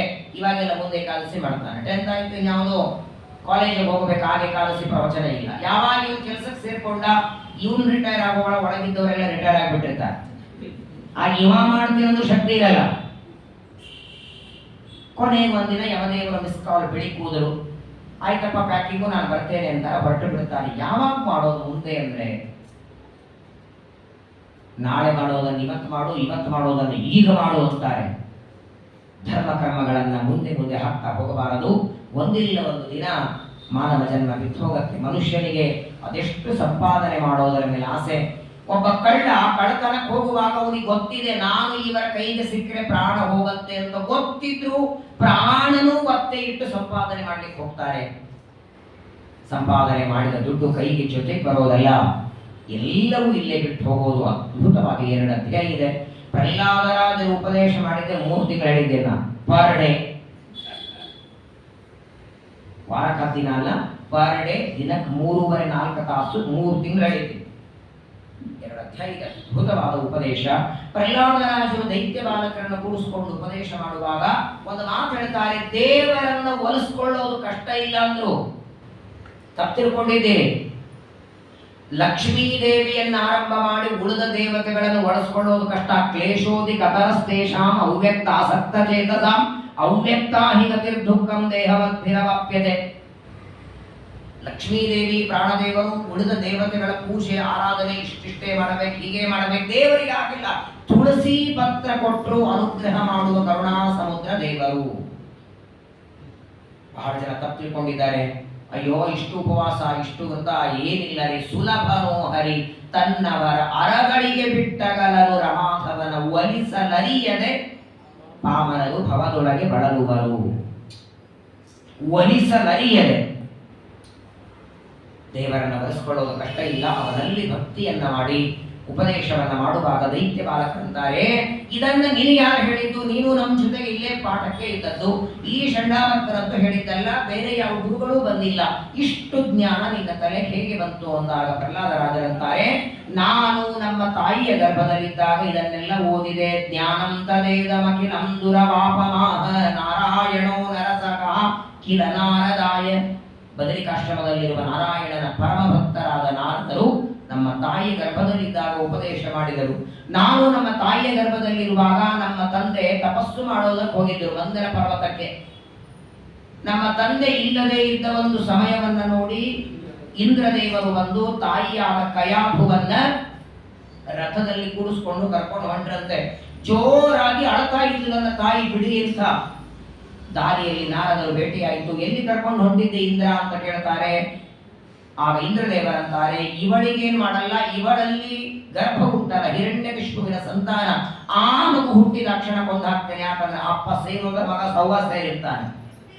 ಅಪ್ಪನ ದೌರ್ಜನ್ಯವೇ ತಾಳ್ಲಿಕ್ಕಾಗ್ತಿಲ್ಲ, ಇನ್ನು ಮಗ ಇನ್ನು ದುರ್ಜನಾಗ್ತಾನೆ, ಅವನನ್ನ ಕೊಲ್ತೇನೆ ಅಂದಾಗ ನಾರದರಂತಾರೆ, ಅಯಂ ನಿಷ್ಕಿಲ್ಮಿಸ ಸಾಕ್ಷಾತ್ ಮಹಾಭಾಗವತೋ ಮಹಾನ್. ತಪ್ಪು ತಿಳ್ಕೊಂಡಿದ್ದೆ ಇಂದ್ರ, ಈ ಗರ್ಭದಲ್ಲಿದ್ದ ಮಗು ವಿಷ್ಣು ದ್ವೇಷಿ ಅಲ್ಲ, ಪರಮ ವಿಷ್ಣು ಭಕ್ತನಿದ್ದಾನೆ, ಅವಳನ್ನ ಇಲ್ಲೇ ಬಿಡುವಂತ ನಮ್ಮ ತಾಯಿಯನ್ನ ನಾರದರು ತಮ್ಮ ಆಶ್ರಮಕ್ಕೆ ಕರ್ಕೊಂಡು ಹೋಗಿ ಅವಳಿಗೆ ಪ್ರತಿನಿತ್ಯದಲ್ಲಿ ಭಾಗವತ ಧರ್ಮಗಳ ಉಪದೇಶ ಮಾಡಬೇಕು. ಅವಳು ಪಾಪ ಗೋಡೆಗೆ ನಿದ್ದೆ ಮಾಡ್ತಾ ಇದ್ಲು, ತಿಳಿತು ಅಂತ ಕೇಳ್ತಿದ್ರು. ಮಧ್ಯದಲ್ಲಿ ನಾರದರು ಅರ್ಥ ಆಯ್ತು ಅಂತ ನಾನು ಗರ್ಭದಲ್ಲಿ ಇಟ್ಟುಕೊಂಡು ಹೂ ಅಂತ ಹೇಳ್ತಿದ್ದೆ. ಗರ್ಭದಲ್ಲಿ ಇರುವಾಗಲೇ ನಾರದರಿಂದ ಉಪದೇಶ ಪಡೆದಿದ್ದೇನೆ. ಆ ಗರ್ಭದಲ್ಲಿ ಓದಿದ್ದು ಇವತ್ತು ನೆನಪಿದೆ ಅಂತ. ನಿನ್ನಿಂದ ನೆನಪಿರಲ್ಲ ನಮಗೆ. ನಿನ್ನೆ ಆಗಿದ್ದೇನೋ, ಒಟ್ಟಿಗಾಯ್ತು, ಚೆನ್ನಾಗಾಯ್ತು. ಆದರೆ ಇಲ್ಲೊಂದು ಪ್ರಶ್ನೆ ಬರ್ತದೆ. ಪ್ರಹ್ಲಾದರಾಜರಂತಾರೆ, ನಾನು ತಾಯಿಯ ಗರ್ಭದಲ್ಲಿದ್ದಾಗ ನಾರದರು ಉಪದೇಶ ಮಾಡಿದ್ದು ಇವತ್ತು ದೈತ್ಯ ಬಾಲಕರಿಗೆ ಹೇಳ್ತಿದ್ದಾರೆ. ಇವರು ತಾಯಿಯ ಗರ್ಭದಲ್ಲಿದ್ದದ್ದು ಯಾವಾಗ? ಅವರಪ್ಪ ಪರಮ ತಪಸ್ಸಿಗೆ ಹೋಗುವಾಗ ಅಲ್ವೇ? ಯಾಕಂದ್ರೆ ತಪಸ್ಸಿಗೆ ಹೋಗುವಾಗ ಆಲ್ರೆಡಿ ಕಯಾದು ಗರ್ಭಿಣಿ ಇದ್ದು, ಹಿರಣ್ಯಕಶಿಪು ತಪಸ್ಸು ಮಾಡಿದ್ದು 10,000 ವರ್ಷ ಅಂತ ಭಾಗವತ ಹೇಳುತ್ತದೆ. 10,000 ವರ್ಷ ತಪಸ್ಸು ಮಾಡಿಕೊಂಡು ಬರೋವರೆಗೂ ಇವನ 5 ವರ್ಷ ಹೆಂಗೆ ಇವನಿಗೆ? ಹೋಗುವಾಗಲೇ ಗರ್ಭಿಣಿ ಇದ್ದೋ ಇಲ್ಲ? 9 ತಿಂಗಳಿಗೆ ಜನ್ಮ ಕೊಡಬೇಕೋ ಇಲ್ಲ? ಕಯಾದು 9 ತಿಂಗಳಿಗೆ ಪ್ರಹ್ಲಾದನಿಗೆ ಜನ್ಮ ಕೊಡಬೇಕು. ಹಿರಣ್ಯಕಶಿಪು ತಪಸ್ಸು ಮಾಡ್ಕೊಂಡು ಬರೋದ್ರಲ್ಲಿ ಪ್ರಹ್ಲಾದನಿಗೆ ಎಷ್ಟಾಗಬೇಕು? ಮತ್ತೆ 6-7 ವರ್ಷ ಅಂತ ಭಾಗವತ ಹೇಳ್ತದೆ. ಇದು ಕಥೆ ಅಸಂಗತ ಆಯ್ತಲ್ಲ? ಇಲ್ಲ, ಬಂದ ಮೇಲೆ ಹಿರಣ್ಯಕಶಿಪು ತಪಸ್ಸು ಮಾಡಿಕೊಂಡು ಬಂದ ಮೇಲೆ ಪ್ರಹ್ಲಾದ ಹುಟ್ಟಿದ್ದು ಇಲ್ಲ. ಅಕಸ್ಮಾತ್ ಬಂದ ಮೇಲೆ ಹುಟ್ಟಿದ್ರೆ ನಮ್ಮ ಹೋಗುವಾಗ ತಾಯಿಯ ಗರ್ಭದಲ್ಲಿ ಅಲ್ಲೇಬಾರದು ಇವರು. ಹಾಗಾದ್ರೆ ಗರ್ಭದಲ್ಲಿ ಇದ್ದೇ ನಮ್ಮ ತಾಯಿಯ ತಂದೆ ತಪಸ್ಸಿಗೆ ಹೋಗುವಾಗ ಅಂದ್ರೆ ಆಗ್ಲೇ ಹೋದದ್ದು. ಆದರೆ ಇವನಿಗೂ 10 ವರ್ಷ ಆಗಬೇಕಾಗಿತ್ತಲ್ಲ ಅಂದ್ರೆ ಶ್ರೀಮದ್ ಆನಂದ ತೀರ್ಥ ಭಗವತ್ಪಾದರು ಹೇಳ್ತಾರೆ, ಯಾವಾಗ ಇಂದ್ರದೇವರಿಂದ ಬಿಡಿಸಿಕೊಂಡು ನಾರದರ ಹತ್ರ ಬಂದು ನಾರದರಿಂದ ಪ್ರತಿನಿತ್ಯದಲ್ಲಿ ಉಪದೇಶವನ್ನ ಪಡೆಯುವಾಗ 2 ವರಗಳನ್ನು ಬೇಡ್ಕೊಳ್ಳುತ್ತೆ ಕಯಾದು. ಮೊದಲನೇದ್ದು, ನನಗೆ ಇಚ್ಛೆ ಬಂದಾಗ ನಾನು ಜನ್ಮ ಕೊಡಬೇಕು. 9ನೇ ತಿಂಗಳಿಗೆ ಹಡಿಬೇಕು ಅಂತಿಲ್ಲ. ಸ್ವಚ್ಛಂದ ಮರಣ ಹೇಗೆ ತಂದೆ ಕೊಟ್ಟಿದ್ರಲ್ಲ ಶಂತನು ರಾಜ ಭೀಷ್ಮರಿಗೆ, ಹಂಗೆ ಸ್ವಚ್ಛಂದ ಜನ್ಮ. ಅಷ್ಟೇ ಅಲ್ಲ, ಮೊದಲನೇದ್ದು ನಾನು ಯಾವಾಗ ಇಚ್ಛೆ ಪಡ್ತೇನೆ ಆಗ ಜನ್ಮ. ನಾನು ಜನ್ಮ ಕೊಡುವಾಗಲೂ ಅದು ಮಗುನೇ ಆಗಿರ್ಬೇಕು. 10,000 ವರ್ಷದ ನಂತರ ಜನ್ಮ ಕೊಟ್ಟರು 10,000 ವರ್ಷದ ಮಗು ಆಗೋದಲ್ಲ. ಅದು ಅಷ್ಟೇ ಸಣ್ಣದಾಗಿ ಇರಬೇಕು, ಗರ್ಭದಲ್ಲೇ ಇರಬೇಕು, ನನಗೆ ಇಚ್ಛೆ ಬಂದಾಗ ಕೊಡಬೇಕು. ಹಾಗಾಗಿ ಹಿರಣ್ಯಕಶಿಪು ತಪಸ್ಸು ಮುಗಿಸ್ಕೊಂಡು ಬರುವ 5 ವರ್ಷ ಮೊದಲು ಜನ್ಮ ಕೊಟ್ಟಿರ್ತಾಳೆ. ಹಾಗಾಗಿ ಹಿರಣ್ಯಕಶಿಪು ಬಂದಾಗ ಪ್ರಹ್ಲಾದನಿಗೆ 5 ವರ್ಷ. ಕ್ಷೇಮಾಯ ಇಚ್ಛಾ ಪ್ರಸೂತಯೇ 2 ವರ. ಆ ಗರ್ಭ ಕ್ಷೇಮವಾಗಿ ಇರಬೇಕು ಅಂತ ಮೊದಲನೇ ವರ ಇಚ್ಛಾ ಪ್ರಸೂತಿ. ಇಚ್ಛಾ ಮರಣ ಇದ್ದಾಗ ಇಚ್ಛಾ ಪ್ರಸೂತಿ ವರ ಬೇಡಿದ್ದರಿಂದ ಪ್ರಹ್ಲಾದರಾಜರು ದೈತ್ಯ ಬಾಲಕರಿಗೆ ಹೇಳ್ತಾರೆ, ನಾನು ಗರ್ಭದಲ್ಲಿ ಇದ್ದದ್ದನ್ನು ಓದಿದ್ದೇನೆ, ಅದೆಲ್ಲ ನಿಮ್ಮ ಮುಂದೆ ಹೇಳ್ತಿದ್ದೇನೆ. ಷಂಡಾಮಾರ್ಕರ ಮಾತು ತಲೆಗೆ ಹಾಕೋಬೇಡಿ. ದೇವರೇ ಸರ್ವೋತ್ತಮ ಸರ್ವಜ್ಞ, ಅವನೇ ಜನ್ಮಾದಿ ಕಾರಣ, ನಮ್ಮಪ್ಪಲ್ಲ. ದೇವರಲ್ಲಿ ಭಕ್ತಿಯನ್ನ ಮಾಡಿ. ಅವತ್ತಿನವರೆಗೆ ಪ್ರಹ್ಲಾದರಾಜರು ಮಾತ್ರ ಹರಿಸರ್ವೋತ್ತಮ ವಾಯುಜೀವೋತ್ತಮ ಅಂತಿದ್ರು. ಅವತ್ತಿನಿಂದ ಇಡೀ ಗುರುಕುಲದಲ್ಲಿ ಯಾವಾಗ ಪ್ರಹ್ಲಾದರಾಜರು ದೈತ್ಯ ಬಾಲಕರಿಗೆ ಉಪದೇಶ ಮಾಡಿದರೋ, ಷಂಡಾಮಾರ್ಕರ ಪಾಠಕ್ಕೆ ಮಾರನೇ ದಿನ ಯಾರು ಹೋಗಲೇ ಇಲ್ಲ. ಯಾರಿಗೆ ಹೋಗ್ತಾರೆ? ಚೆನ್ನಾಗಿ ಬಾಸುಂದಿ ಕೊಡೋರಿಗೆ ಮಜ್ಜಿಗೆ ಕೊಡ್ತೇನೆ ಅಂದ್ರೆ ಹೋಗ್ತಾರ? ಪ್ರಹ್ಲಾದರಾಜರ ಉಪದೇಶವೆಂಬ ಅಮೃತಪಾನ ಮಾಡದವರಿಗೆ ಷಂಡಾಮಾರ್ಕರ ಉಪದೇಶ ಮಜ್ಜಿಗೆ ಇದ್ದ ಯಾರು ಕುಡಿಲಿಕ್ಕೆ ಹೋಗ್ತಾರೆ? ಯಾವಾಗ ಇಡೀ ಗುರುಕುಲದಲ್ಲಿ ಹರಿಸರ್ವೋತ್ತಮತ್ವದ ಗರ್ಜನೆ ಶುರುವಾಗಿದೋ, ತನ್ನ ಮಗ ತಾನ್ ಕೆಡೋದಲ್ಲದೆ ಇಡೀ ಗುರುಕುಲ ಕೆಡಿಸಿದ್ದಾನೆ ಅಂತ ಹಿರಣ್ಯಕಶಿಪುವಿಗೆ ಗೊತ್ತಾಯಿತು. ಆಗ ಮಾತ್ರ ಪ್ರಚಂಡವಾದ ಕೋಪ ಬರ್ತಾ ಇದೆ ಹಿರಣ್ಯಕಶಿಪುವಿಗೆ. ಮಗನ ಮೇಲೆ ಸಿಟ್ಟು ಬರ್ತದೆ. ಮಗನನ್ನ ಕರೆದು ಹೇಳ್ತಾರೆ, ದೈತೇಯ ಚಂದನವನೇ ಜಾತೋಯಂ ಕಂಟಕದ್ರುಮಃ. ನೋಡಿ, ದೈತ್ಯರೆಂಬ ಚಂದನವನದಲ್ಲಿ ಒಂದು ಮುಳ್ಳಿನ ಕಂಟಿ ಹುಟ್ಟಿದೆ ಅಂತ ಬರೀತಾನೆ.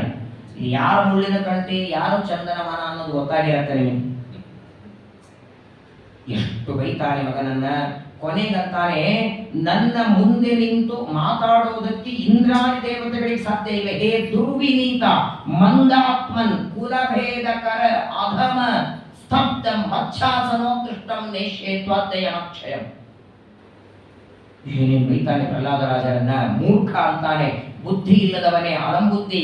ಇಡೀ ಸಾಮಾನ್ಯವಾಗಿ ಮಕ್ಕಳನ್ನ ಕುಲ ಉದ್ಧಾರಕ ಅಂತ, ಕುಲನಾಶಕ ಆಗಿದೆಯಲ್ಲೋ ನೀನು, ದೈತ್ಯ ಕುಲವನ್ನೇ ನಾಶ ಮಾಡುವುದಕ್ಕೆ ನನ್ನಲ್ಲಿ ಹುಟ್ಟಿ ಬಂದಿದ್ದಿ. ಇಷ್ಟು ದಿನಗಳವರೆಗೆ ಬೇರೆಯವರಿಗೆ ಹೇಳ್ತಿದ್ದೆ ನಾ ಮಂತ್ರಿಗಳಿಗೆ ನನ್ನ ಮಗನನ್ನ ಕೊಂದು ಹಾಕಿ ಅಂತ, ಇವತ್ತು ನಾನೇ ಆ ಕೆಲಸ ಮಾಡ್ತೇನೆ ಅಂತ. ಬೇರೆ ಬೇರೆ ಉಪಾಯದಿಂದ ಕೊಂದು ಹಾಕಿ ಅಂತ ಬೇರೆಯವರಿಗೆ ಆಜ್ಞೆ ಮಾಡಿದ್ದೆ, ಇವತ್ತು ನಾನೇ ನಿನ್ನ ಯಮಲೋಕಕ್ಕೆ ಕಳಿಸ್ತೇನೆ. ಯಾವ ನಿನ್ನ ದೇವರು ಇದ್ದದ್ದೇ ನಿಜವಾದರೆ ಅವನು ನಿನಗೆ ಸ್ವಾಮಿಯಾಗಿದ್ರೆ ನಿನ್ನ ರಕ್ಷಣೆಗೆ ಬರ್ತಾನ? ಒಂದು ಪ್ರಶ್ನೆ ಕೇಳ್ತಾನೆ ಹಿರಣ್ಯಕಶಿಪು. ಅಲ್ಲ, ನಾನು ಇಷ್ಟು ಜೋರಾಗಿ ಮಾತಾಡ್ತಿದ್ರೆ ನಿಂತು ಮಾತಾಡುವುದಕ್ಕೆ ದೇವತೆಗಳ ಹೆದರುವಾಗ ನೀನು ಭಯ ಆಗಲ್ವನ ನೋಡಿ ಅಂತ ಕೇಳ್ತಾನೆ. ನನ್ನ ಕಣ್ಣಿನ ಕುಡಿನೋಟದಿಂದಲೇ ದೇವತೆಗಳೆಲ್ಲ ಹೆದರ್ತಾರೆ, ನೀನ್ ಯಾಕೆ ಭಯ ಪಡಲ್ಲ ಅಂದ್ರೆ, ಪ್ರಹ್ಲಾದರಾಜರಂದ್ರು ನಿನ್ನ ನೋಡಿ ನಾ ಯಾಕೆ ಭಯ ಪಡ್ಲಿ ಅಂದ್ರು, ನಾನು ಅಂಜೋದೊಬ್ಬರನ್ನೇ, ಅನಂತ ಕೋಟಿ ಬ್ರಹ್ಮಾಂಡ ನಾಯಕನಾದ ಭಗವಂತನಿಗೆ ಮಾತ್ರ ಅಂಜುತ್ತೇನೆ. ಆ ಸ್ವಾಮಿ ಈಗ ನೋಡು, ನಿನ್ನೊಳಗೂ ಅವನೇ ನನ್ನೊಳಗೂ ಅವನೇ, ನಿನ್ನೊಳಗಿದ್ದು ತರ ತರ ತರ ಒದರಿಸೋನು ಅವನೇ, ನನ್ನೊಳಗಿದ್ದು ಶಾಂತ ಕೇಳೋ ಹಾಗೆ ಮಾಡಿದ್ದು ಅವನೇ. ನ ಕೇವಲಂ ಮೇ ಭವತಶ್ಚ ರಾಜನ್ ಸವೈವಲಂ ಬಲಿನಾಂ ಚಾಪರೇಶಾಂ. ಅನಂತ ಜೀವರಾಶಿಗಳಲ್ಲಿ ಇರ್ತಾನೆ. ಆ ಇರುವೆ ಸಕ್ಕರೆ ತಿನ್ನುವುದಕ್ಕೆ ಹೋಗಬೇಕು, ಆ ಇರುವೆಯೊಳಗಿದ್ದು ಅದಕ್ಕೆ ಪ್ರೇರಣೆ ಮಾಡಿ ಅದು ಸಕ್ಕರೆ ತಿನ್ನುವಂತೆ ಮಾಡ್ತಾನೆ. ಆನೆಯೊಳಗೆ ಮೊಸಳೆ, ಎಮ್ಮೆ, ಮೀನು ಎಲ್ಲ ಪ್ರಾಣಿಗಳಲ್ಲಿ ತಾನೇ ಒಳಗೆ ಇದ್ದು ಕಾರ್ಯವನ್ನು ಮಾಡ್ತಾನೆ. ಆ ಭಗವಂತನ ಶಕ್ತಿಯಿಂದ ಜಗತ್ತು ನಡೀತದೆ. ಈಗಲೂ ಒಂದು ಮಾತು ಹೇಳ್ತೇನೆ ನೋಡಿ, ಮಗನ ಹೇಳ್ತಾನೆ ಪ್ರಹ್ಲಾದ ಅಂತಾನೆ, ಈಗಲೂ ಕಾಲ ಮಿಂಚಿಲ್ಲ. ದೇವರು ಕ್ಷಮಾ ಸಮುದ್ರ, ಪ್ರಾರ್ಥನೆ ಮಾಡ್ಕೋ. ತಪ್ಪಾಯಿತು, ನಾನೇ ದೇವರು ಅಂತ ಹೇಳ್ಕೋತಿದ್ಯಲ್ಲ, ಈಗಲಾದರೂ ದೇವರ ಹತ್ರ ಪ್ರಾರ್ಥನೆ ಮಾಡಿಕೋ, ಕ್ಷಮಾ ಮಾಡ್ತಾನೆ. ಅಂದಾಕ್ಷಣ ಮಾತ್ರ ಓ ನಿನ್ನ ಕೊನೆ ಕಾಲ ಬಂದಂಗಿದೆ, ಮರಣ ಕಾಲ ಸಮೀಪಕ್ಕೆ ಬಂತು ಅಂದ್ರೆ ಏನೇನೋ ಮಾತಾಡ್ತಾರೆ, ಬಡಬಡಿಸ್ತಾರಂತಾರೆ ನೋಡಿ, ಅರಳು ಮರಳು ಅಂತಾರಲ್ಲ, ಏನೇನೋ ಮಾತಾಡ್ತೀಯ. ಯಾರ ಮುಂದೆ ನಿಂತು ಏನ್ ಮಾತಾಡ್ತಿದ್ದಿ? ನನ್ನ ಮುಂದೆ ನಿಂತು ದೇವರ ಬಗ್ಗೆ ಮಾತಾಡ್ತೀಯ. ಮದನ್ಯೋ ಕೋನ್ಯಃ ಜಗದೀಶ್ವರ, ನನ್ ಬಿಟ್ಟ ಬೇರೆ ದೇವರಲ್ಲಿದ್ದಾನೆ ಅಂತಾನೆ ಹಿರಣ್ಯಕಶಿಪು.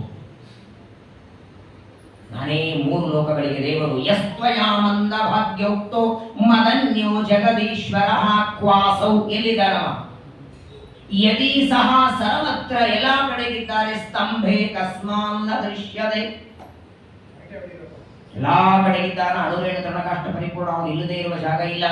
ಹೂವಿನಲ್ಲಿ, ಹಣ್ಣಿನಲ್ಲಿ, ಹಣ್ಣಿನ ರಸದಲ್ಲಿ, ಗಿಡದಲ್ಲಿ, ಎಲ್ಲ ಕಡೆಗಿದ್ದಾನೆ. ಓ ಎಲ್ಲಾ ಕಡೆಗಿದ್ದಾನೆ, ವಿಶ್ವಾಸ ಅಲ್ವ ನಿನಗೆ? ಹಾಗಾದರೆ ನಿನ್ನ ದೇವರು ಎಲ್ಲ ಕಡೆಗಿದ್ದೋದೇ ನಿಜವಾದರೆ, ಇಲ್ಲಿ ಎದುರುಗಡೆ ಕಾಣುತ್ತಾ ಇದೆಯಲ್ಲ ಸ್ತಂಭ, ಸ್ತಂಭದಲ್ಲಿದ್ದಾನ? ಇದ್ದಾನೆ.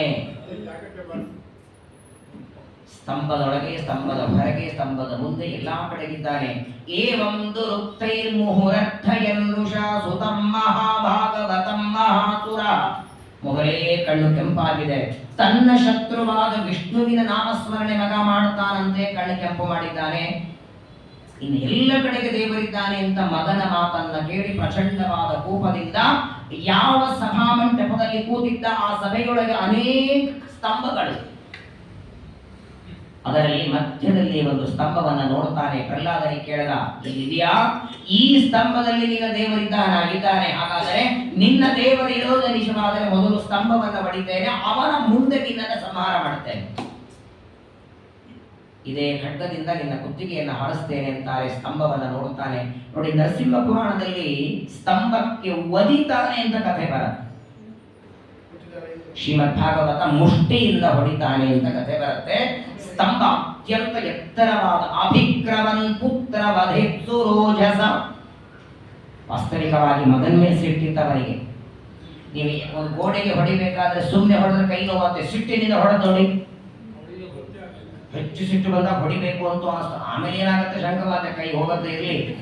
ಹಿರಣ್ಯಕಶಿಪು ಆ ಸ್ತಂಭಕ್ಕೆ ಹೊಡಿಬೇಕಾದರೆ ಮಗನ ಮೇಲೆ ರೋಷ, ಪ್ರಚಂಡವಾದ ಸಿಟ್ಟು ಮಗನ ಮೇಲೆ. ನೋಡ್ತಾನೆ, ಅಂತಃಸಭಾಯಾಂ ನಗದರ್ಶ ತತ್ಪದಂ ವಿಚಕ್ರಸು ಯೇನ ಸುರಾರಿಯೂಥಪಾಹ. ಆಕಾಶದಲ್ಲಿ ದೇವತೆಗಳೆಲ್ಲ ಪುಷ್ಪವೃಷ್ಟಿ ಮಾಡಬೇಕು ಅಂತ ಕಾಯ್ತಾ ನಿಂತಿದ್ದಾರೆ. ಆ ತುಂಬಿದ ದೊಡ್ಡದಾದ ಸಭಾಮಂಟಪದಲ್ಲಿ ಮಧ್ಯದಲ್ಲಿ ಒಂದು ಸ್ತಂಭವನ್ನ ನೋಡಿ, ಈ ಸ್ತಂಭದಲ್ಲಿ ನಿನ್ನ ದೇವರು ಇರೋದೇ ನಿಜವಾದರೆ ಸ್ತಂಭದಿಂದ ಹೊರಗೆ ಪ್ರಕಟನಾಗಿ ಬರಲಿ, ಬಂದು ನಿನ್ನ ಮೇಲೆ ಅನುಗ್ರಹ ಮಾಡಿ ನೋಡ್ತೇನೆ ಅಂತ ಹಿರಣ್ಯಕಶಿಪು ಮಗನಾದ ಪ್ರಹ್ಲಾದನಿಗೆ ಹೇಳಿ ಆ ಸಭಾಮಂಟಪದಲ್ಲಿದ್ದ ಸ್ತಂಭಕ್ಕೆ ಜೋರಾಗಿ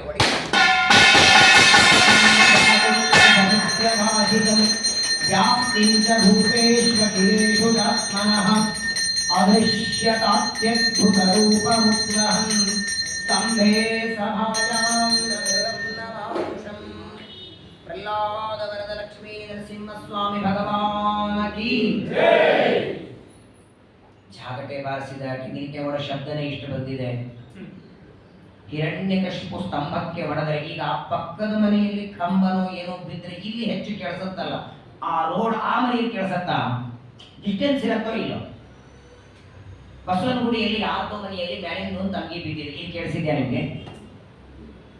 ಹಾಗಾದರೆ ಹಿರಣ್ಯಕಶಿಪು ಸ್ತಂಭ ಹೊಡೆದದ್ದು ಮನುಷ್ಯ ಭೂಲೋಕದಲ್ಲಿ ಒಂದು ಸಭೆಯೊಳಗೆ ಅದರ ಧ್ವನಿ ಎಲ್ಲಿವರೆಗೆ ಕೇಳಿಸ್ಬೇಕು? ಬಹಳ ಆದರೆ ಭೂಲೋಕದಲ್ಲಿ ಎಲ್ಲಿ ಹೊಡೆದಿದ್ದಾನೆ, ಒಂದು 10 ಮನೆ ಆಚೆ 10 ಮನೆ ಈಚೆ ಸುತ್ತಲೂ 10-20 ಮನೆಗಳಿಗೆ ಕೇಳಿಸ್ತಿಲ್ಲ. ಬಹಳ ಜೋರು ಹೊಡೆದರೆ ಒಂದು 50 ಒಂದು 100 ಕ್ರೋಶ ಕೇಳಿಸ್ಬೇಕು. ಎಲ್ಲಿವರೆಗೆ? ಸತ್ಯಲೋಕದಲ್ಲಿ ಬ್ರಹ್ಮದೇವಿ ಕೇಳಿಸಿದೆ. ಭೂಲೋಕದಲ್ಲಿ ಸ್ತಂಭ ಹೊಡೆದ್ರೆ ಸತ್ಯಲೋಕದಲ್ಲಿ ಅದು ಹೇಗೆ ಕೇಳಿಸಿದೆ ಅಂದ್ರೆ ಬ್ರಹ್ಮದೇವರಿಗೆ ತಮ್ಮ ಲೋಕದಲ್ಲೇ ಸ್ತಂಭ ಬಿದ್ದಿದೆ ಅನ್ನುವಷ್ಟು ಜೋರಾಗಿ ಕೇಳಿಸಿದೆ. ಯಾವಾಗ ಹಿರಣ್ಯಕಶಿಪು ಸ್ತಂಭಕ್ಕೆ ಜೋರಾಗಿ ಹೊಡಿತಾನೆ, ಪರಮಾತ್ಮ ಅತ್ಯದ್ಭುತ ರೂಪ ಉದ್ವಾರ, ಊಹೆನೂ ಮಾಡಲಿಕ್ಕೆ ಸಾಧ್ಯವಿಲ್ಲದಿರುವಂತಹ ಅಪ್ರಾಕೃತವಾದ ನಿತ್ಯವಾದ ತನ್ನ ರೂಪದಿಂದ ಆ ಸ್ತಂಭದಿಂದ ಪರಮಾತ್ಮ ಸಮಗ್ರವಾದ ಶರೀರ, ಮಾನವ ಶರೀರ, ಮುಖ ಮಾತ್ರ ಸಿಂಹದ ಮುಖ, ನರ ಸಿಂಹ ರೂಪದಿಂದ ಪರಮಾತ್ಮ ಪ್ರಕಟನಾಗಿ ಭೂಮಿಯಲ್ಲಿ ಅವತಾರ ಮಾಡ್ತಾನೆ. ನರಸಿಂಹದೇವರ ವಿಶೇಷವಾದ ಅವತಾರ ಇವತ್ತಿನ ದಿನ ಶ್ರವಣ ಮಾಡಿದ್ದೇವೆ. ದೊಡ್ಡ ಮಂಗಲ ದಿನ ಇವತ್ತು. ಇಡೀ ಜಗತ್ತಿಗೆ ಅಂಟಿಕೊಂಡ ದೊಡ್ಡ ರೋಗ.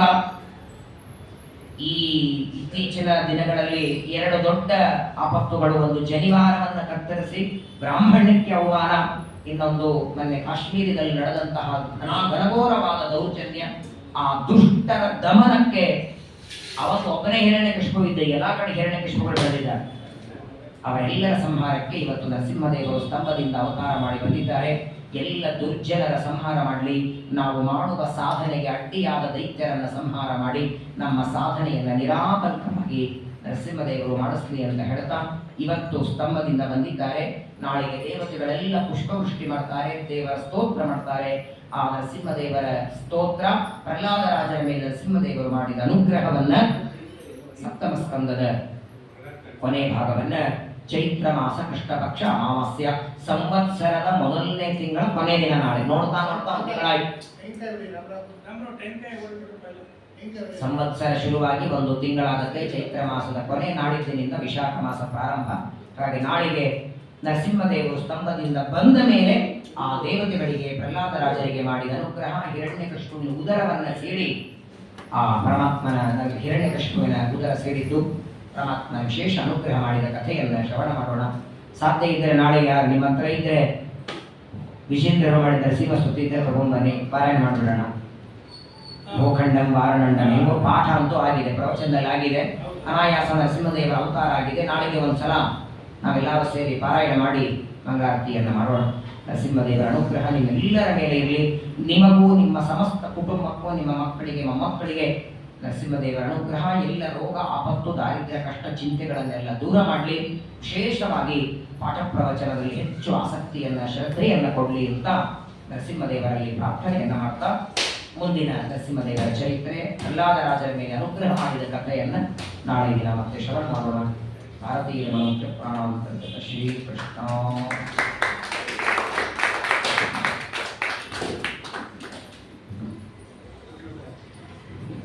ಯಾರದೋ ಮದುವೆ ಆಗಬೇಕು ಅಥವಾ ಮದುವೆಯಾಗಿ ಯಾರಿಗೋ ಮಕ್ಕಳಾಗಬೇಕಾಗಿದೆ, ಅದರ ಸೂಚನೆ